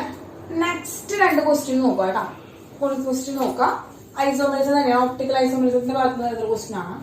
Which of the following does not show optical isomerism? Optical isomerism കാണിക്കാത്ത കോമ്പൗണ്ട് ഏതാണ് ചോദിച്ചിരിക്കുന്നത് കേട്ടോ മക്കളെ. അപ്പൊ നോക്കി, നമ്മള് ഇതിന്റെ കുറെ മെത്തേഡ് ജനറൽ ഫോമിൽ എഴുതിയേക്ക്. ഇത് എന്താണ്? MA3B3 ആണ്. ഇത് MAAX2Y2 ആണ്. MAA thrice ആണ്. MAA twice x2 ആണ്. നോക്കൂ, ഇത് ചെയ്തപ്പോൾ നമുക്ക് മനസ്സിലായില്ലേ? ഈ ഒരു ജനറൽ ഫോമിൽ കാണിച്ചപ്പോൾ നമുക്കറിയാം ഇവൻ ഒപ്റ്റിക്കൽ ഐസോമെറിസം കാണിക്കുന്ന ആളാണ്, ഇവൻ ഒപ്റ്റിക്കൽ ഐസോമെറിസം കാണിക്കുന്ന ആളാണ്, ഇവൻ ഒപ്റ്റിക്കൽ ഐസോമെറിസം കാണിക്കുന്ന ആളാണ്. പക്ഷെ A3B3 എന്ന് പറയുന്നത് ഐസോമെറിസം കാണിക്കും. It's not an optical isomerism. എന്താണ് അവൻ കാണിക്കുക? ഇവൻ കാണിക്കുക ജോമെട്രിക് ഐസോമെറിസം ആണ് കാണിക്കുക. അത് ഏതാണ്? ഫാക്മർ ഐസോമെറിസം ആണ് കാണിക്കുക. എന്ത് കാണിക്കുക? ഫാക്മർ ഐസോമെറിസം ആണ് കാണിക്കുക. അവൾ പറഞ്ഞതാണ്, ഓൾറെഡി പറഞ്ഞതാണ്. അപ്പൊ ഏതാണ് മക്കളെ ഓപ്ഷൻ? എ ആണ് റൈറ്റ് ആൻസർ. എന്താണ്? ഈ കോമ്പൗണ്ട് ആണ് does not show optical isomerism. അവൻ കാണിക്കുക ഏതാണ്? ജോമെട്രിക്കൽ ഐസോമെറിസം ആണ് കാണിക്കുക. ക്ലിയർ ആയല്ലോ? നെക്സ്റ്റ് ക്വസ്റ്റൻ ആണ്, which of the following complex ആണ് expected to the absorbing visible light? Visible light absorb ചെയ്യുന്ന ആൾ ആരാണെന്നാണ്. അപ്പൊ വിസിബിൾ ലൈറ്റ് അബ്സോർബ് ചെയ്യാന്ന് വെച്ച് കഴിഞ്ഞാൽ കളേർഡ് ആയിട്ടുള്ള കോമ്പൗണ്ട് ആയിരിക്കാറ്. കളേർഡ് ആയിട്ടുള്ള കോമ്പൗണ്ട് ആരാണെന്നാണ് ചോദിച്ചിരിക്കുന്നത് മക്കളെ. അപ്പൊ നമുക്ക് ഇവന്റെ കളേർഡ് ആയിട്ട് കോമ്പൗണ്ടുകൾ തരാന്നുണ്ടെങ്കിൽ, കളേർഡ് തരുന്നുണ്ടെങ്കിൽ അവിടെ DD ട്രാൻസിഷൻ നടക്കണം. DD ട്രാൻസിഷൻ നടക്കണമെങ്കിൽ അവിടെ അൺപെയർഡ് ആയിട്ടുള്ള ഇലക്ട്രോൺസ്, അത് കംപ്ലീറ്റ്ലി ഫിൽഡ് അല്ലാത്ത വാക്കന്റ് ഡി ഓർബിറ്റൽസ് അവിടെ ഉണ്ടാവും. കംപ്ലീറ്റ്ലി ഫിൽഡ് ആയിട്ടുള്ള ഓർബിറ്റൽസ് ഉണ്ടാവുകയോ അല്ലെങ്കിൽ ഓർബിറ്റൽസിൽ ഇലക്ട്രോൺസ് ഇല്ലാത്ത ഡി ഓർബിറ്റൽസോ ഉണ്ടായി കഴിഞ്ഞാൽ അവരെന്ത് ചെയ്യുക? അവര് കളേർഡ് കോംപ്ലക്സുകൾ തരില്ല. അപ്പൊ DD ട്രാൻസിഷൻ നടക്കില്ല. DD ട്രാൻസിഷൻ നടന്നാൽ മാത്രമാണ് കളേർഡ് കോംപ്ലക്സുകൾ ആവുള്ളൂ. അപ്പോ ആദ്യം ഇവരുടെ ഓക്സിഡേഷൻ സ്റ്റേറ്റുകളാണ് കണ്ടുപിടിക്കേണ്ടത് കേട്ടോ. അപ്പൊ ഇത് രണ്ടും ന്യൂട്രലിക്കാനാണ്. അപ്പൊ 4 വരുമ്പോ ഇവന്റെ +4 ആണ് ഓക്സിഡേഷൻ സ്റ്റേറ്റ്, ഇവന്റെ വരുമ്പോ +2 ആണ് ഓക്സിഡേഷൻ സ്റ്റേറ്റ്, ഇവന്റെ വരുമ്പോ +3 ആണ് ഓക്സിഡേഷൻ സ്റ്റേറ്റ്, ഇവന്റെ വരുമ്പോ +3 ആണ് ഓക്സിഡേഷൻ സ്റ്റേറ്റ്. നമുക്ക് കോമ്പൗണ്ടുകൾ തന്നിട്ടുണ്ട്. അപ്പൊ ടൈറ്റാനിയം 4+ ആണ്, അതുപോലെ തന്നെ സിങ്ക് 2+ ആണ്, ക്രോമിയം 3+ ആണ്, സ്കാൻഡിയം 3+ ആണ്. അപ്പൊ നമ്മളെ ടൈറ്റാനിയം 4+ എന്ന് പറയുമ്പോ അവന്റെ 3Dയില് 3D 0 ആയിരിക്കും വരിക. 3D 0 ആയിരിക്കും വരിക. കണ്ടോ? 22 ആണ് വരുന്നത്. അപ്പൊ പോയി എന്താണ് 22 വരുമ്പോ 2 ഇലക്ട്രോൺ എന്ന് പറയുന്നത് ഇവിടെ നിന്ന് പോയി. 2 ഇലക്ട്രോൺ എന്ന് പറയുന്നത് അതിന്റെ ഡി ഓർബിറ്റിൽ നിന്ന് പോയി. അതുപോലെ തന്നെ 2 ഇലക്ട്രോൺ എന്ന് പറയുന്നത് ഡി ഓർബിറ്റിൽ നിന്ന് പോയി, 2 ഇലക്ട്രോൺ എന്ന് പറയുന്നത് എസ് ഓർബിറ്റിൽ നിന്ന് പോയി. അങ്ങനെ 3D 0 ആണ് വരുന്നത്. ഇനി ക്രോമിയം 3+ എന്ന് പറയുമ്പോൾ അവന്റെ എന്താണ് ക്രോമിയം എന്ന് പറയുന്നത് 24 ആണ്. 24 എന്ന് പറയുമ്പോൾ ഒരു ഇലക്ട്രോൺ എസിൽ നിന്ന് പോയി, ബാക്കി എന്താണ് ഒരു ഇലക്ട്രോൺ നമുക്ക് എവിടെ നിന്ന് പോവാണ്? 2 ഇലക്ട്രോൺ 3D നിന്ന് പോവാണ്. അങ്ങനെ 3D 3 ആണ് അതിന്റെ ഓക്സിഡേഷൻ സ്റ്റേറ്റ് വരാം. 3D 3 ആണ് ഓക്സിഡേഷൻ സ്റ്റേറ്റ് വരാം, മീൻസ് ഇലക്ട്രോൺ കോൺഫിഗറേഷൻ വരാം. ഇവന്റെ രണ്ടാണ് 4s നിന്ന് പോയി, അങ്ങനെ എന്ത് വന്നു? 3D 10 ഓക്സിഡേഷൻ സ്റ്റേറ്റ് കിട്ടി. സ്കാൻഡിയത്തിന്റെ ഓക്സിഡേഷൻ സ്റ്റേറ്റ് എന്ന് പറയുന്നത് കണ്ടുപിടിക്കുമ്പോൾ 3D 0 ഓക്സിഡേഷൻ സ്റ്റേറ്റ് എന്ന് വരുന്നു. നോക്കി മക്കളെ, ടൈറ്റാനിയത്തിന് 0 ആണ് ഓക്സിഡേഷൻ സ്റ്റേറ്റ് വരുന്നത്, സിങ്കിന് 3D10 ആണ് ഓക്സിഡേഷൻ സ്റ്റേറ്റ് വരുന്നത്, സ്കാൻഡിയത്തിന് 3D0 ആണ് ഓക്സിഡേഷൻ സ്റ്റേറ്റ് വരുന്നത്. അതായത് കംപ്ലീറ്റ്ലി ഫിൽഡ് ആയിട്ടുള്ള ഓർബിറ്റലും അതുപോലെ തന്നെ എമിറ്റി ആയിട്ടുള്ള ഡി ഓർബിറ്റലും ആണ്. അപ്പൊ എന്താ ശ്രദ്ധിക്കേണ്ടത്? കംപ്ലീറ്റ്ലി ഫിൽഡ് ഡി ഓർബിറ്റൽസും ആൻഡ് എംപ്റ്റി ഡി ഓർബിറ്റലും ഉള്ള കോംപ്ലക്സുകൾ എന്തായിരിക്കും? കളർലെസ് ആയിരിക്കും. കളർലെസ് എന്ന് വെച്ചാല് അവർക്ക് വിസിബിൾ ലൈറ്റിനെ എന്ത് ചെയ്യാൻ പറ്റില്ല? അബ്സോർബ് ചെയ്യാനായിട്ട് പറ്റില്ല. അപ്പോ ഇവിടെ അബ്സോർബ് ചെയ്യാൻ പറ്റുന്നത് ആയിരിക്കും? അങ്ങനെ കളേർഡ് ആയിട്ടുള്ള കോമ്പൗണ്ട് ആയിരിക്കും. അതായത് ക്രോമിയം ആണ് കളേർഡ് ആയിട്ടുള്ള എന്തുണ്ടാവുക? കോമ്പൗണ്ട് തരിക. കാരണം അവിടെ DD ട്രാൻസിഷൻ ഒക്കെ ചെയ്യും കേട്ടോ മക്കളെ. അപ്പൊ ഓപ്ഷൻ ഏതാണ് വരിക? ഓപ്ഷൻ ബി ആണ് റൈറ്റ് ആൻസർ. ഓപ്ഷൻ ബി ആണ് റൈറ്റ് ആൻസർ. ക്ലിയർ ആയ മക്കളെ? അപ്പൊ ഇങ്ങനത്തെ ക്വസ്റ്റ്യൻസ് ആണ് വരിക. വളരെ സിമ്പിൾ ആയിട്ടുള്ള ക്വസ്റ്റ്യൻസ് ആണ് വരുന്നത്. അപ്പൊ മക്കള് ചെയ്ത് നോക്കുക. എന്തെങ്കിലും ഡൗട്ടുകൾ ഉണ്ടെങ്കിൽ ടീച്ചറോട് പറയണം കേട്ടോ. കേട്ടോ മക്കളെ? മക്കളെ ലാസ്റ്റ് ക്വസ്റ്റ്യൻ ആണ് കേട്ടോ. Crystal field stabilisation energy for high spin D4 octahedral complex. High സ്പിന്നുള്ള ഒക്ടാഹീഡ്രൽ കോംപ്ലക്സിന്റെ stabilisation energy, crystal field stabilisation energy കണ്ടുപിടിക്കാനായിട്ട് പറയാം. അത് CFSE കണ്ടുപിടിക്കാം. CFSE കണ്ടുപിടിക്കാൻ പറയണം. അപ്പൊ എന്താണ് CFSE എന്ന് വെച്ചിട്ടുണ്ടെങ്കിൽ ഇക്വേഷൻ എന്താണ്? ഡെൽറ്റ എന്താണ് നമുക്ക് എഴുതാം? 0.6x minus 0.4y into delta naught ആണ് നമുക്കറിയാം. ഓക്കെ ആണല്ലോ മക്കളെ? ഇത് വെച്ചിട്ടാണ് നമ്മൾ ക്വസ്റ്റ്യൻ കണ്ടുപിടിക്കാനായിട്ട് പോകുന്നത്. അപ്പൊ ഇവിടെ D4 ആണ് ഡി ഓർബിറ്റൽ എന്ന് പറയുന്നത്. അപ്പൊ നമുക്കറിയാം 1 2 3 4 5 ഡി ഓർബിറ്റൽ ആണുള്ളത്. ഇതിൽ സ്പ്ലിറ്റിംഗ് സംഭവിക്കുകയാണ് 1 2 and 1 2 3. ഇത് EG ആണ്, T2G ആണ് സ്പ്ലിറ്റിംഗ് സംഭവിക്കുന്നത്. അപ്പൊ ഹൈ സ്പിൻ ആണ് മക്കളെ. 1 2 3 4 ആണ്. അപ്പൊ ഹൈ സ്പിന് വരുമ്പോ പെയറിങ് കുറവായിരിക്കും. ഹൈ സ്പിന് വരുമ്പോ പെയറിങ് എന്തായിരിക്കും? കുറവായിരിക്കും വരിക. അപ്പൊ നമ്മൾ എന്ത് ചെയ്തു? നമുക്ക് ഇതറിയാം. നമ്മളിത് വെച്ചു. സ്പ്ലിറ്റിംഗ് വരികയാണ്. സ്പ്ലിറ്റിംഗ് കൂടാണ്. സ്പ്ലിറ്റിംഗ് വരുമ്പോ സ്പ്ലിറ്റിംഗ് എന്ത് തോന്നുന്നു? ഇവിടെ 3 1 2 3 1 വന്നു കേട്ടോ. അപ്പൊ ഇങ്ങനെയാണ് സ്പ്ലിറ്റ് ചെയ്ത് വെച്ചിരിക്കുന്നത്.